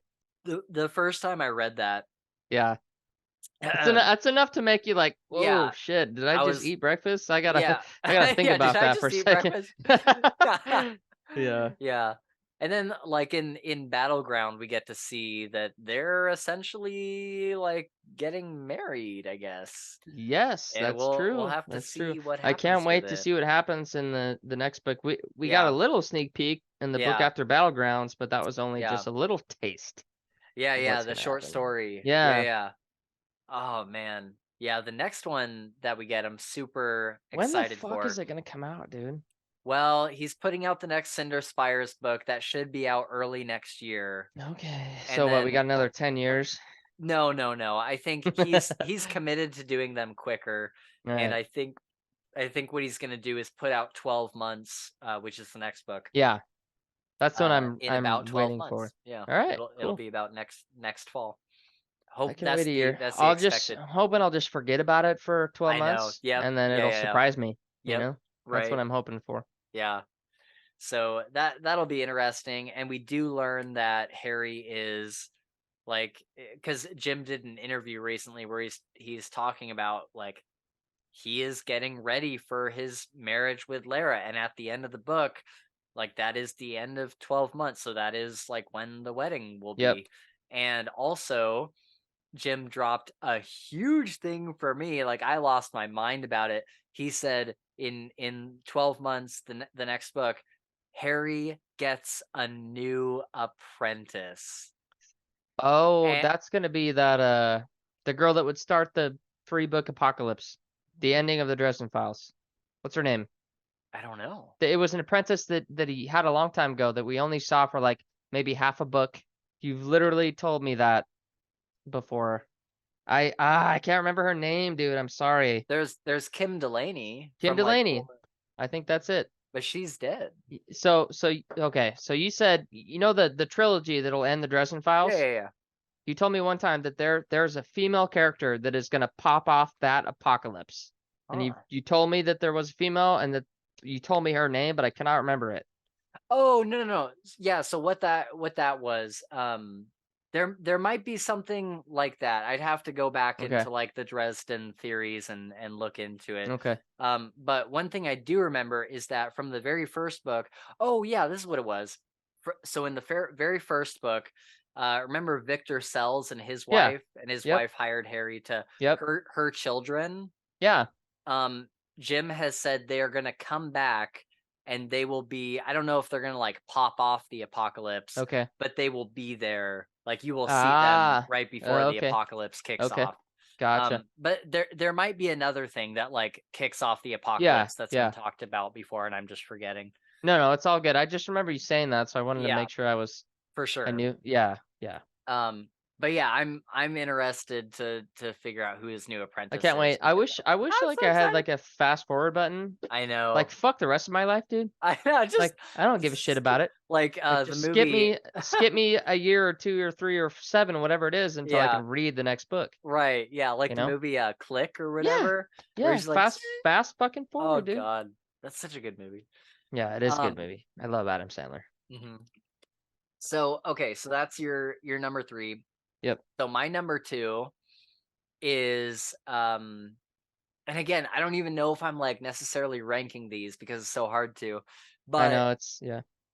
it like gun to my head if I had to choose, it would be uh Harry and Thomas. Did you And say that was your number 2? yeah, yeah. That's my number 2. Oh, okay, cool. Sweet. Yep. So yeah, we can share one. Dude, Harry and Thomas, like obvious choice, right? Like Oh, it totally. is like one of Totally. like the relationships in the Bromance series. of the bromances ever. Oh, it's so good. And if you look at the just kind of like the timeline of everything, there's been so many ups and downs where Harry is constantly kind of like being saved in small Yeah. ways by Thomas, like in Mhm. grave peril. Oh, Thomas totally. like Totally. gets him out of Thomas is the a like fucking badass vampire, dude. Like, yeah. come on now. And he comes back like Harry and Michael have left the vampire like masquerade thing, and Thomas shows up like with the sword with like Amarachius, Yeah. and he's like, I got this for you guys. And they're like, what the fuck? And Yeah. he's like, Yeah. wait. Uh, Yeah. it's such a Yep. great scene. But but yeah, so it kind of like goes from that, from him like not trusting Thomas at all to being like, maybe Thomas is all right, to where we get the book where it opens up with like the poo flinging orangutan Yep. monsters, and like Thomas is with him, and they kind of go on a journey. And Yeah. then like I think yeah, I think that's the same book. I think that's Blood Rights, where later in the book they find out that their brother, that not brother, I almost said brother and sister, where they're brothers, and Thomas takes him into like the art gallery where he Yeah. shows him Shows his like dad and his Harry's his mom and mom, stuff. yeah. Yeah. And one of my favorite scenes, it would probably be in like my top 3 scenes of all time for the Dresden Files, is Harry and Thomas soul gaze, and they both see their mother, Yes. Yes. and like talking to them. Dude, it makes me cry every Oh, single it's time. huge moment. Oh, it's so Massive. good. And Massive we in the whole series. oh, it's so good. And we don't get to see what Thomas sees in Harry's mind, but we do get to see into Thomas's mind. Mhm. And we did in our Blood Rights episode, we had a guest on, which was really an unfortunate time for me to like cry on an episode. But we were talking about what we see in Thomas's mind, and how Harry kind of like analyzes it from like his point of view. And we see like Thomas reaching into a mirror, and there's like his demon on the other Yep. side. And and the way Harry is describing it, it's very similar to like a Oh, drug yeah. addiction. Yeah. And as probably at least some of our viewers know by this point, I struggled with a pretty serious drug addiction growing up. And so that scene is so important for Harry and Thomas to like understand each other, and also have solid proof that Yep. they have the same mother and everything. But it's also a very like important scene for me. Like when I first Yeah. read that scene, like I was literally like in my mom's living room. I think I may have even like been like detoxing from heroin, Mhm. and I was reading that scene, and just like I couldn't stop crying. Like Oh, yeah, I dude. don't know if I've cried that much in like a very long time. And I just like couldn't stop crying, and like my mom came down, she's like, what's going on? And I'm like, I'm trying to like read this passage You to her, but can't. I Yeah. can't get through it. Yeah. Dude, it's such a good scene. It's such a good scene. So Yep. that's one that will stick with me like literally forever. Absolutely. And just like the relationship between the two of them. And then we see it evolve like as we get to Turncoat, where the Naglashi takes Thomas Yep. and like ruins him. Yeah. And Oh, fuck, I forgot about when he comes back. yeah, and he's like he's like, I'm not the Thomas you remember. yeah, Like, he's like, yeah, I'm like, oh man, that was such a yeah. chilling scene when he like Oh, it's so Harry sees him for the first time and Thomas is like, let's play a little game. right. What do you see Food, when you food, see, food. yeah, what do you see when you see that couple walking by? Harry's like, oh, and just an elderly couple going out for dinner. What Yeah, about that one? Oh, a couple teenage girls after school going to the mall. right. He's like, you know what I see? Food, food, food. And then he talks about how the Nagloshi just, bro, that shit is so violent, dude. Yeah, like That stripped that his skin Nagloshi off stripped his and skin off and then made him feed upon like young women. yeah, Forced him to, because he didn't have a yep, choice. He was gonna die over right. and over again. I'm like, how fuck, dude? Yeah, Oh my it's god, fucked, bro. dude. It's hard to Yeah, think that he could ever come back for that, because like we see yeah. Thomas come back, right? He We does do, come back, yeah. but how? Yeah. That's got to take a lot of fucking mental acuity, and I don't have it. I don't have Yeah. enough for that. That's something that I wish Jim Butcher had explored a little bit more Yeah, because we see him come back and we see like kind of the good yeah, Thomas return. Um, but well, I guess we do see in Ghost Story when Harry is a ghost, he gets to see his brother, and Janine and him have decided to have like threesomes yeah. And so well, that he well, can be fed. Janine has decided to like have. Yeah, She found out a way to make so he could feed off other women along with her, and right, so she's been staging all this to make sure he's fed. Which right. Harry's like, awesome, good. Yeah, I'm glad you're feeding my that's brother. right. That's great. I forgot we Uh, got that resolution to that yeah, because I was yeah, about to say we never really got resolution to that, but we did. yep, So that's good. Um, yeah, and then of course Battleground, where you know, for from everybody else's point of view, Thomas did this terrible thing, and Harry is trying to cover for him. And he takes him out to his island, and like Janine like being infected. Oh God, like that whole dude, situation is so crazy. messed up. I Um, That's one of the things I'm most, and I don't even want to say excited because that's a terrible word to use, but I'm most excited about finding out what, yeah, what, because we know what happened to Janine.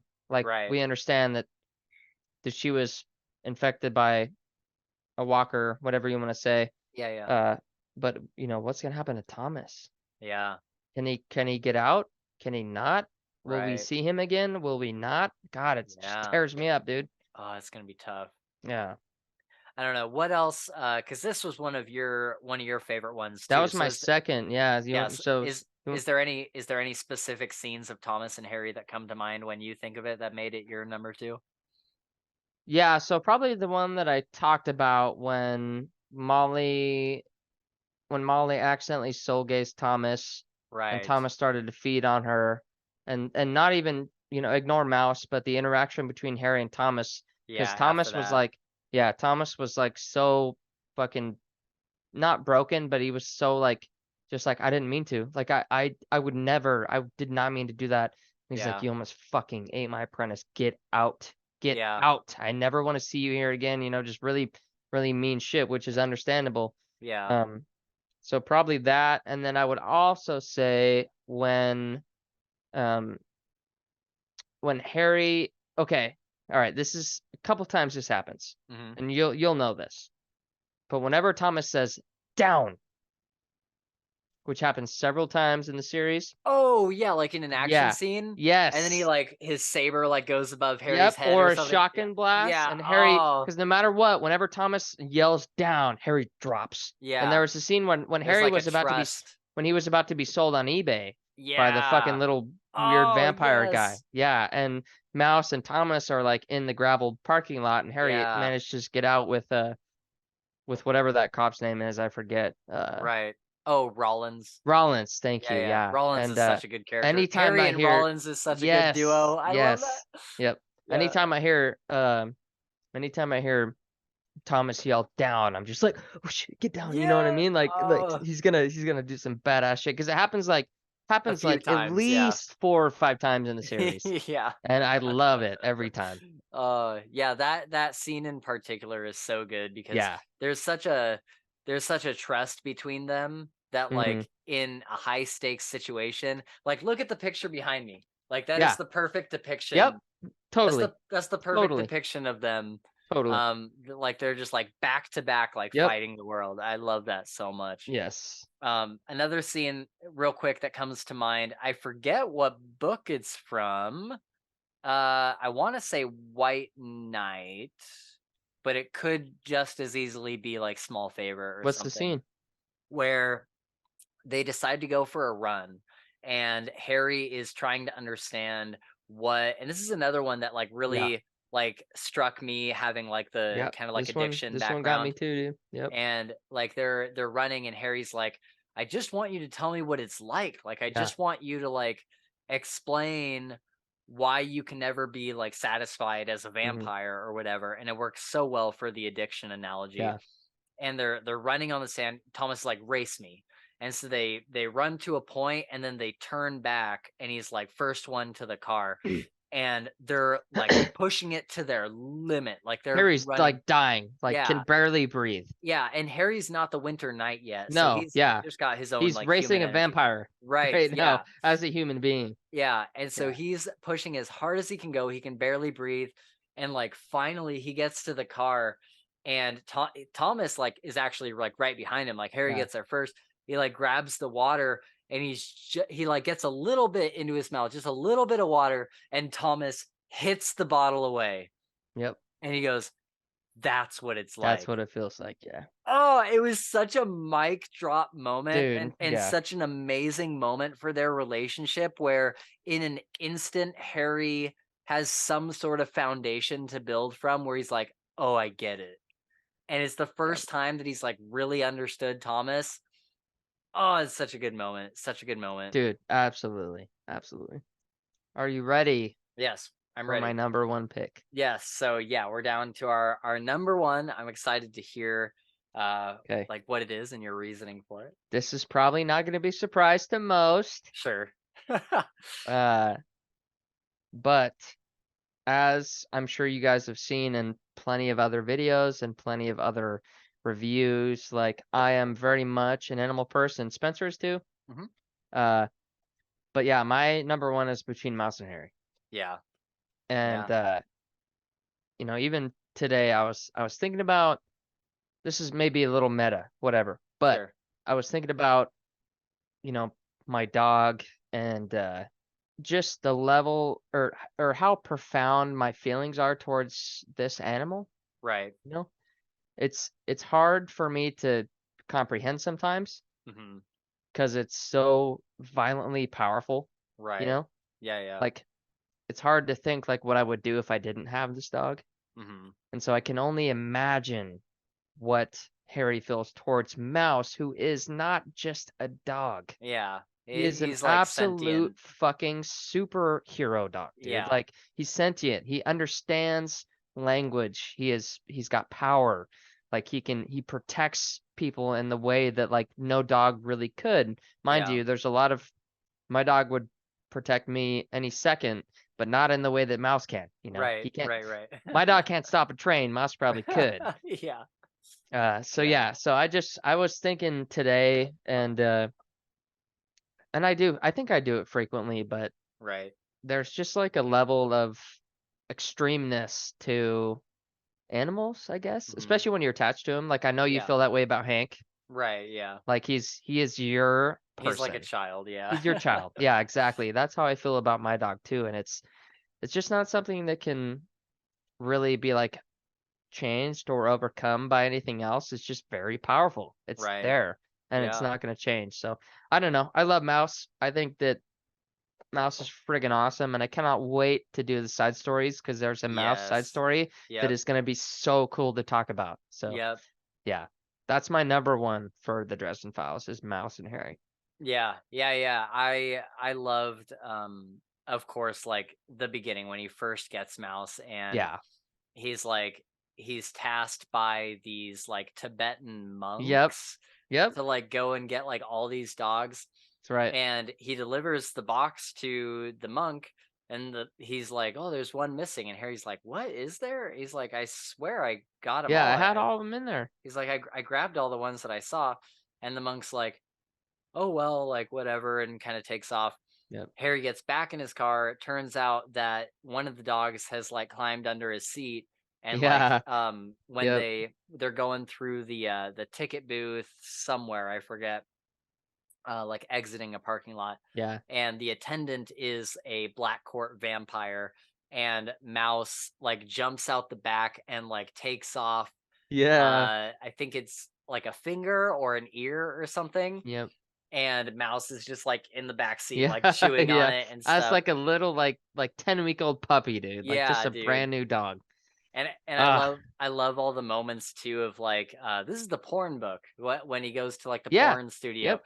and he like doesn't know what to do with the dog, and so he's just like carrying it And around he brings it everywhere. to Murphy, right? Like Yeah, in her office. Yeah. yeah. Yeah. And like for a while he even had it like in his In his like pocket. duster Yep. pocket, Yep. and like then he takes it to Murphy's like, hey, can you watch this dog? um and then of course like the punchline, is it the punchline of that book?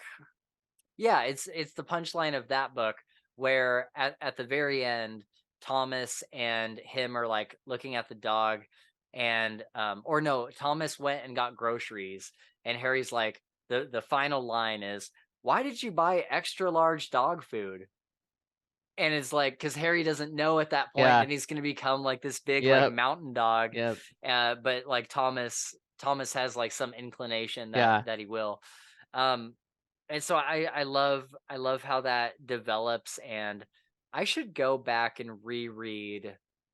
I think Death Masks comes right after Blood Rights, or maybe, yeah, I think it comes right after Blood Rights. So I would love to go back and see what Harry's relationship is with Mouse right after he got him. Yeah. Um, because I think Mouse doesn't stay a puppy for long, and I kind of wish No. that we had gotten No. a couple more, like whether they Yeah. be like side stories or whatever with Harry like and Mouse like as a puppy. For sure. But yeah, I love that relationship so much. Probably my favorite scene with Mouse, or yeah, Mouse and Harry, and Molly, is when in Turncoat, I think more Mouse takes a bullet for Molly.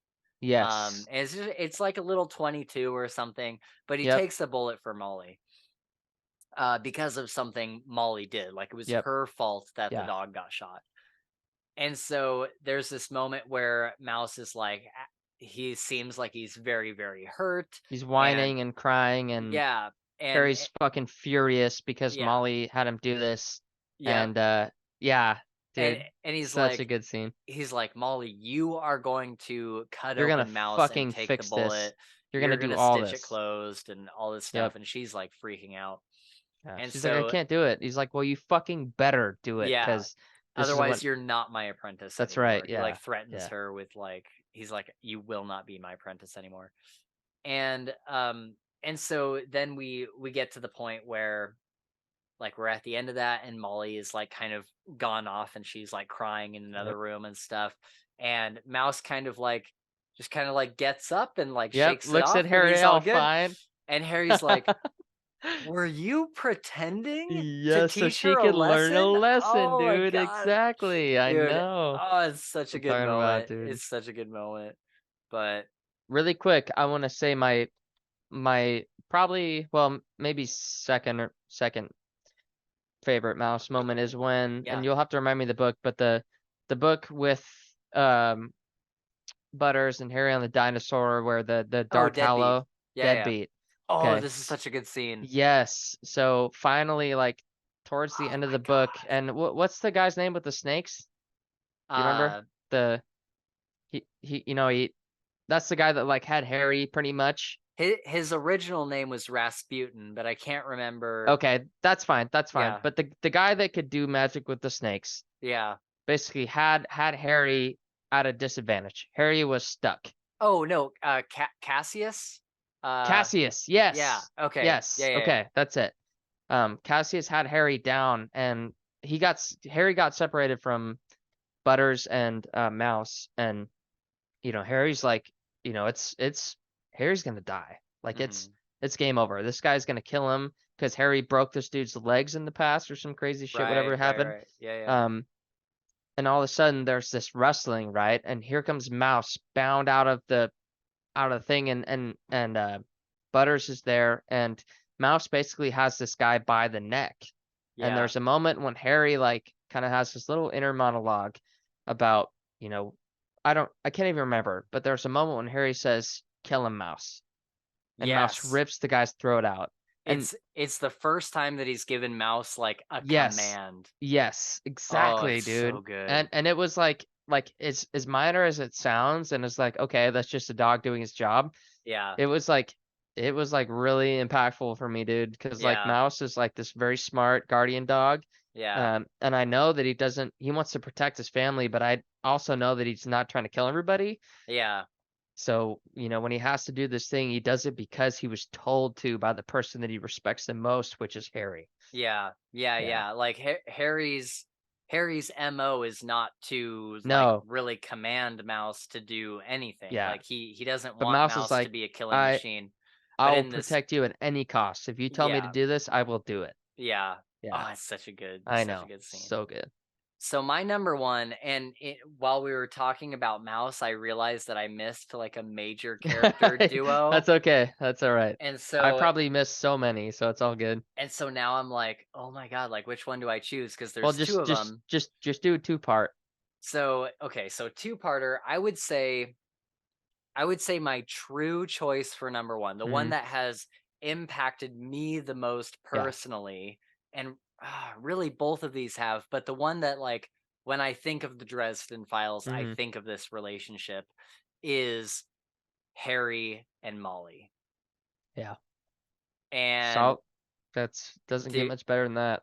there are moments that like the moment with like Harry and Thomas, like those like made me cry. Yeah. But there are moments with Harry and Molly that affected me on such a deep, like fundamental Mhm. level where she is she's in this position where and kind of throwing a wrench into the works, like she loves Harry, Yeah. like Oh yeah. actually loves For him. sure. Big time.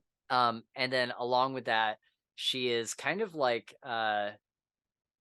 she puts up kind of like a facade of being like tough and like I know what I'm doing. You don't need to tell me what to do. But she's an But innocent teenager, yeah, dude. Yeah. She does not. yeah, and like underneath it all, like Harry has to like break through that exterior to Yep. like get to like the really important things because he knows that that pride is really hard for her to set aside. Yeah.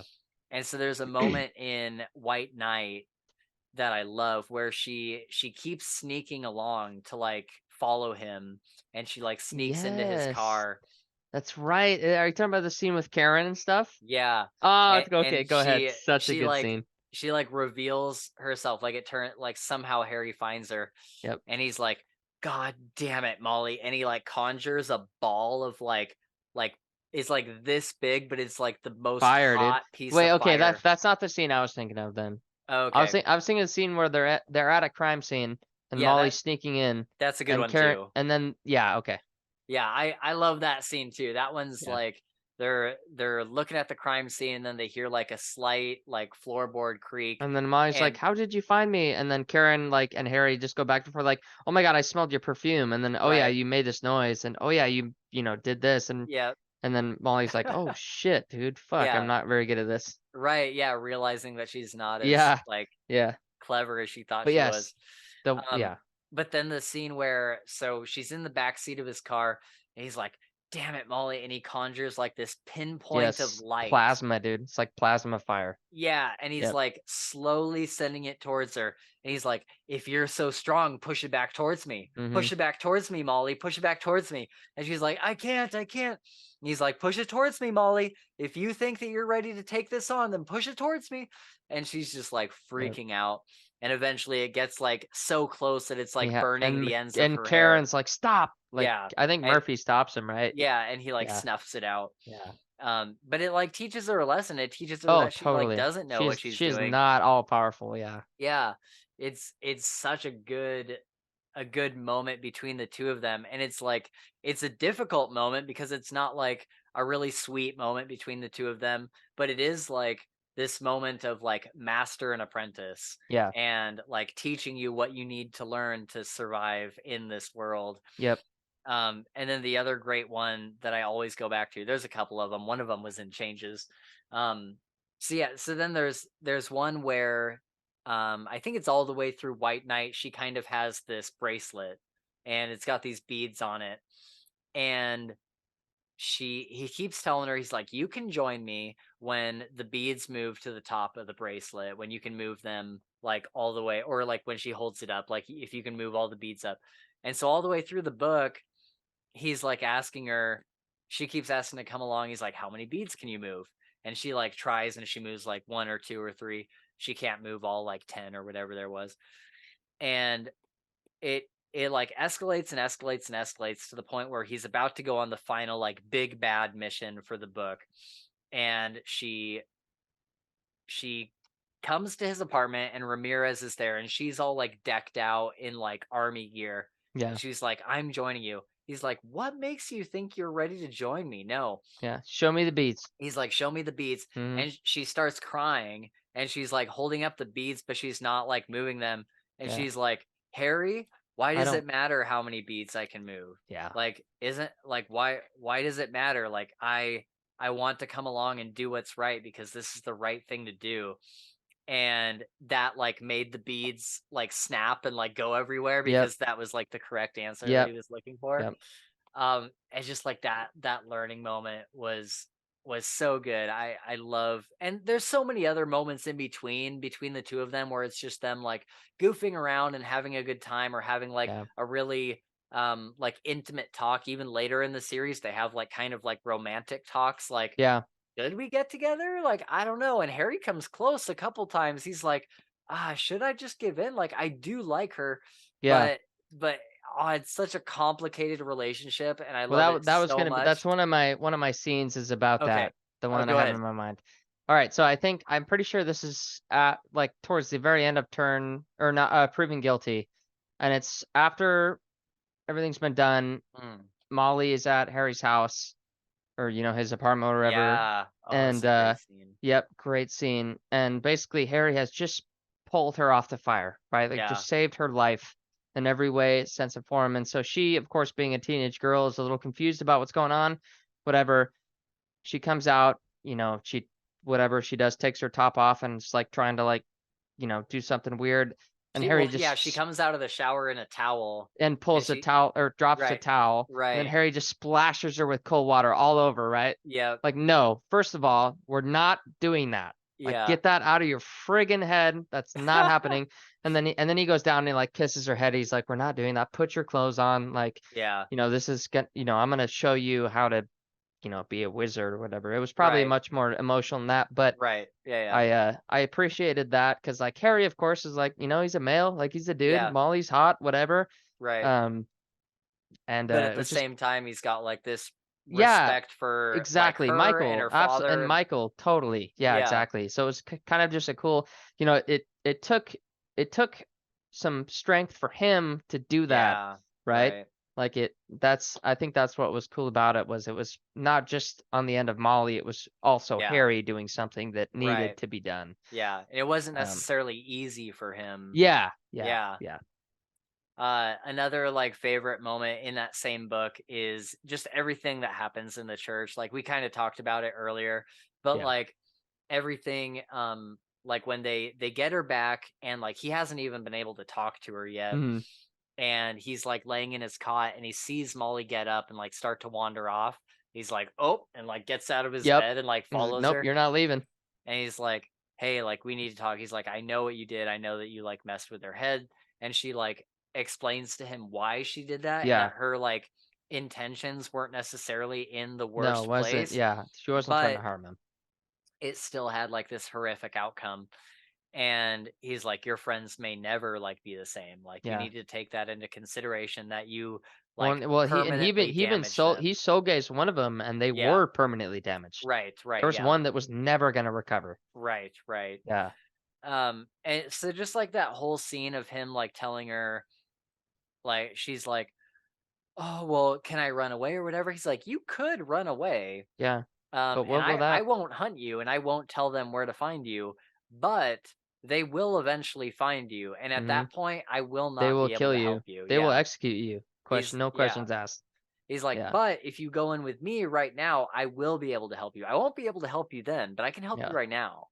And even and And he goes further. He says, I will fight for you. right. Like Yeah. there's nobody. It's the same thing that he said to Charity, right? Is that's like the same thing, right? Yeah. Yeah. And Yeah. this, yeah, Yep. yeah. He Definitely. said, I over my dead body, I will let them hurt you. Right. And I was like, Yes, man, completely. that's just It's so dude, good. so It's so good. good.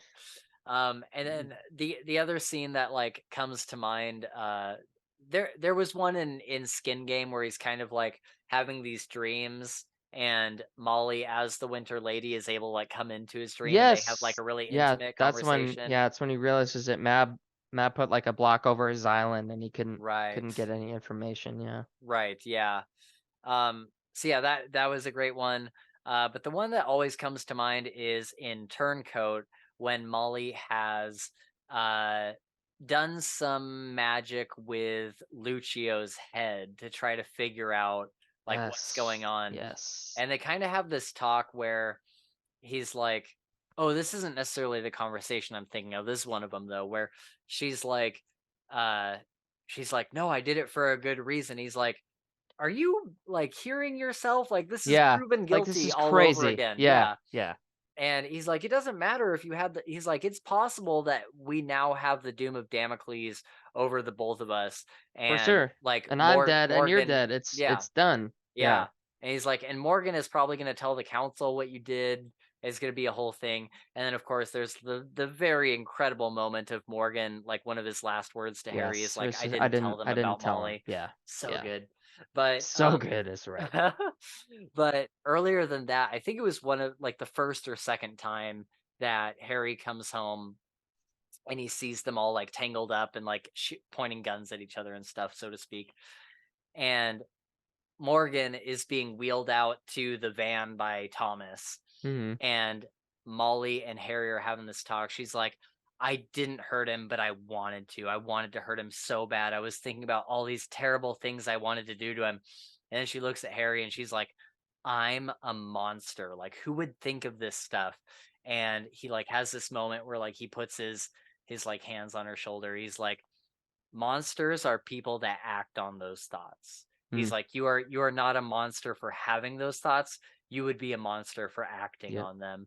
And it's just like this very like intimate, like master apprentice moment. And it's so incredible. And the last thing I'll say is I think one of the reasons why I really love the Harry Molly dynamic is there was a moment, I talked just a few minutes ago about like my previous addiction and stuff. My uncle was really into the Dresden Files, and it kind of makes me wonder if like maybe this conversation like bloomed out of him like reading the Mm. Dresden Files because it was so similar. But in Proven Guilty and White Knight and pretty much all the other books, Harry has these conversations with Molly that basically amounts to life is about choices. Yep. And you can make the choice to do the right thing or you can make the choice to do the wrong thing. And both have consequences. And like, just like these really, and that's such a basic way of like conveying the conversations they've had. They've been much more deep than that. But there was a moment where like I was in the hospital after a overdose, and my uncle had like come and visit me, and we had a very very similar talk to what like Harry has with Molly Yeah. at a lot of different points in the series. And my uncle actually, I had like a Dresden Files book like on my nightstand next to next to my bed. And I don't think it was proven guilty. It would have been like maybe a little bit too on the nose if it had been. It Yeah. was probably like Yeah. Cold Days or something. But my uncle had been having this talk with me about life being about choices and like trying to help me like turn my life around and Yep. stuff. And I fell asleep at some point, and he left a post-it note on my book, and it said either like think about your choices or like life is all about choices or something. Mhm. And I'll always remember that because it's such a similar thing to what Harry and Molly do. And so that kind of like has that emotional tie to me Totally. as That's well. cool, dude. That's really Yeah. cool. I any don't think you've Molly. ever told me that before. Yeah, I don't think I ever have either. Mm-mm. It's But I something like that a lot. yeah, I don't think I've really talked about that a whole lot, Yeah, but special. um, yeah, that's a good one. Any other Molly scenes before we go? Molly Harry scenes. Yeah, I don't know. I think I covered the big ones in my mind. There's Yeah, probably there's so 500 many. more, Yeah, but there's for so many now good I've Molly scenes. covered what I could think about now. Yeah. Yeah.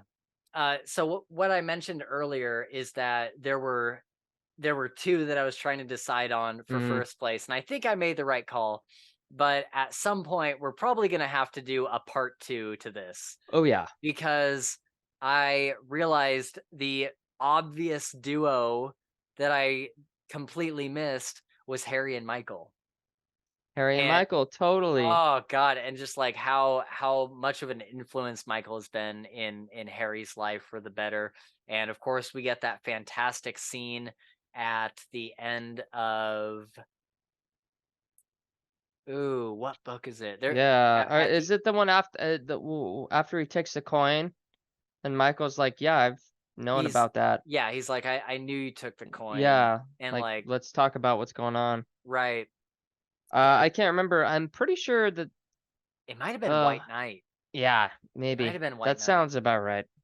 Um either that or I don't know.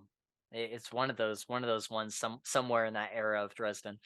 But then the other one is at the end of Skin Game when he is up to that point he hadn't decided if he was going to take Maggie and have her Yeah. live with him.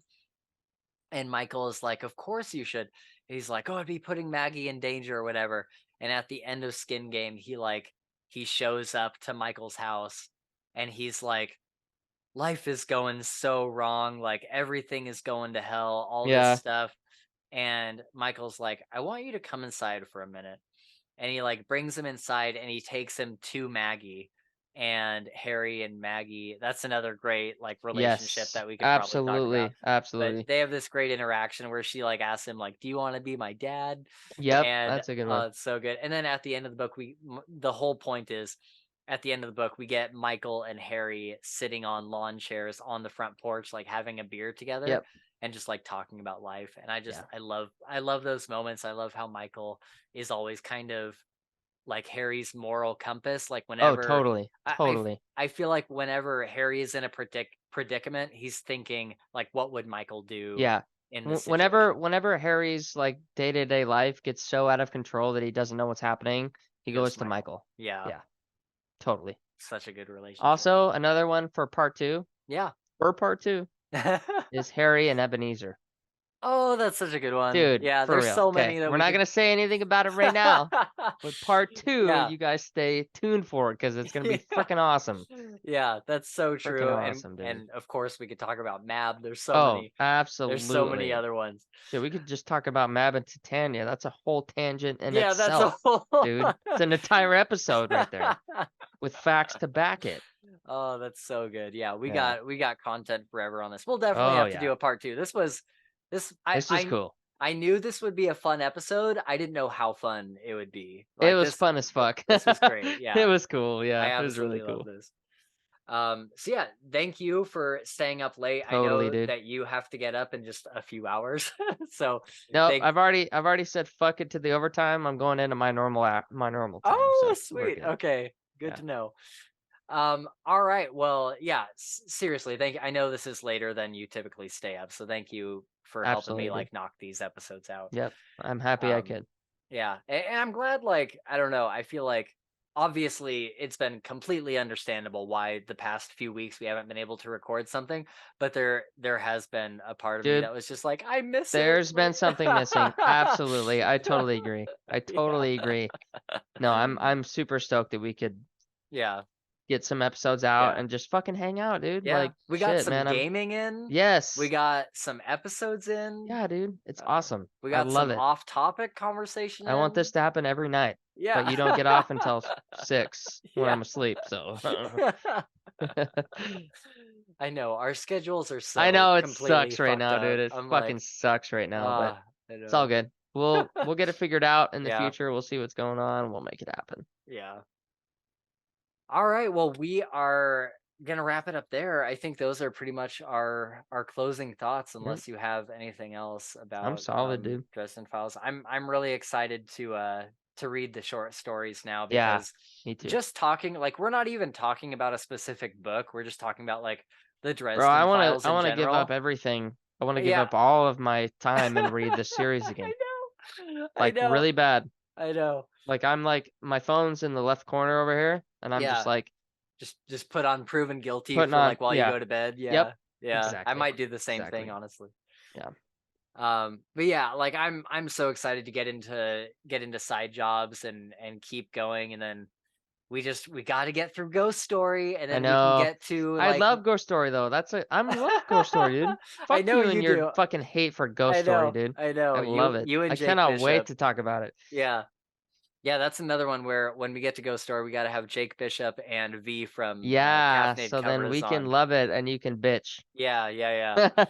But yeah, that's one I'm not like entirely. I mean, I'm looking forward to them all, but that's like the least one that I'm Yeah, looking that's forward to. fair. You don't like it, But you don't like it. It's all good. yeah, but then it's Cold Days, which is Yeah. arguably like One of the better books, besides, yeah. yeah, besides Proven Guilty, it's probably my favorite one. Yeah.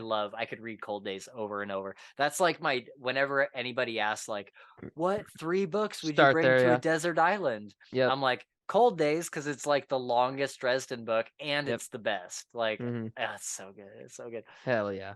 Dude, I remember that twist. Like when uh yeah, when Lily dies and Molly becomes the Oh, Winter Lady. Dude, oh, I did fucking, not, dude, oh my god, I did dude. not see that coming One in of a the most million years. violent, one of the most Ah, violent feelings I've had reading these books, dude, is right? that moment Oh, where I'm just like, dude. I don't know if I want to punch the book or like cry because I'm so happy. Right. Yeah, it's so like bittersweet. It's confusing, Oh my God. And but like yeah, bittersweet. Yeah. I think for me, like, I there was a couple things, because I read the series in a weird order. There was a few Mm-hmm. things that like I spoiled for myself, Yeah. and Molly becoming the Winter Lady was not spoiled for me. Mm, And so when I got to it, I was just like, you're just like, what the oh, fuck is happening, dude? like, oh, Yeah. it just Rip ripped my my heart out. heart out. Yep. Rip Oh, my it's so fucking heart good. out. I can't wait for it. But I'm excited to read the short stories. That's something that's been on my mind lately. I'm like, I really want to read the short stories. Fuck So yeah. I'm Fuck yeah. excited. I'm excited for that. But we're gonna leave off there, guys. So thank you so much for hanging out with us. This went from as is usual. I said this will probably be a short episode because we just have one topic. I'm a fucking idiot. No, it's all good, dude. I had so much fun. I'm glad that we Yeah, were able to talk about it that yeah. long. This was great. So yeah, I hope you guys had fun, listeners and viewers. And if you haven't already, please hit subscribe and like. It really does help us out a lot. We also have a Patreon page that you can check out. We just before doing this, we recorded exclusive Patreon Yep. content, which Come on will over.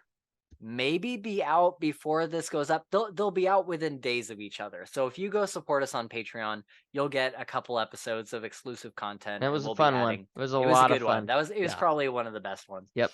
And so yeah, you'll have exclusive content over there, and we're gonna try to do our best to get more content over to that platform. Yeah. And then we also did some gaming content today, which you can see on Yeah. Fantasy Files Reacts. I'll upload it over there. And yeah, you can so like, subscribe, Patreon, Twitter. You can reach out to us on Twitter if you just want to like hang out and talk. Our DMs are always open. You can reach out straight to us and chat, or you can comment below on the YouTube video, which is also good for the algorithm. It's good for engagement. YouTube Yep. sees like multiple comments and they're like, okay, we'll push that video a little Yep. bit more. So even maybe just comment below and say, hey guys, or whatever. Yeah. That would be awesome. We'd love to hear from you. Lastly, we have a Discord server that you can join that is always linked down in the description.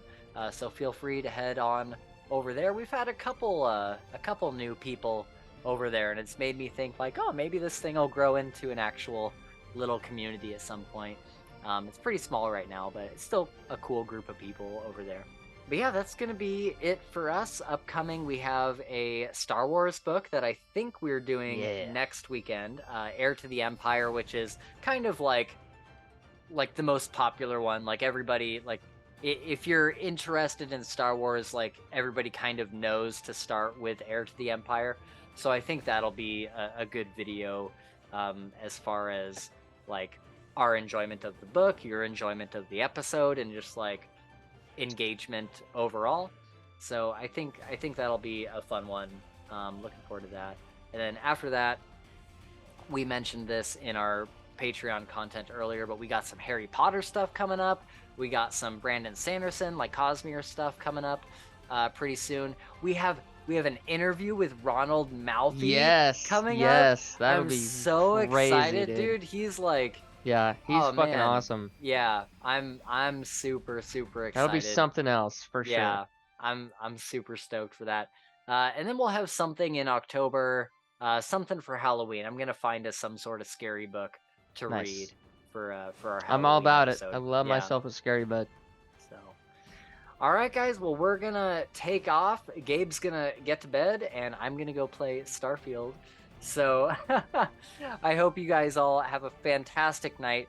I wish I had some witty thing to say on the way out, but I will just say thank you guys so much for viewing these episodes and the videos on the channel.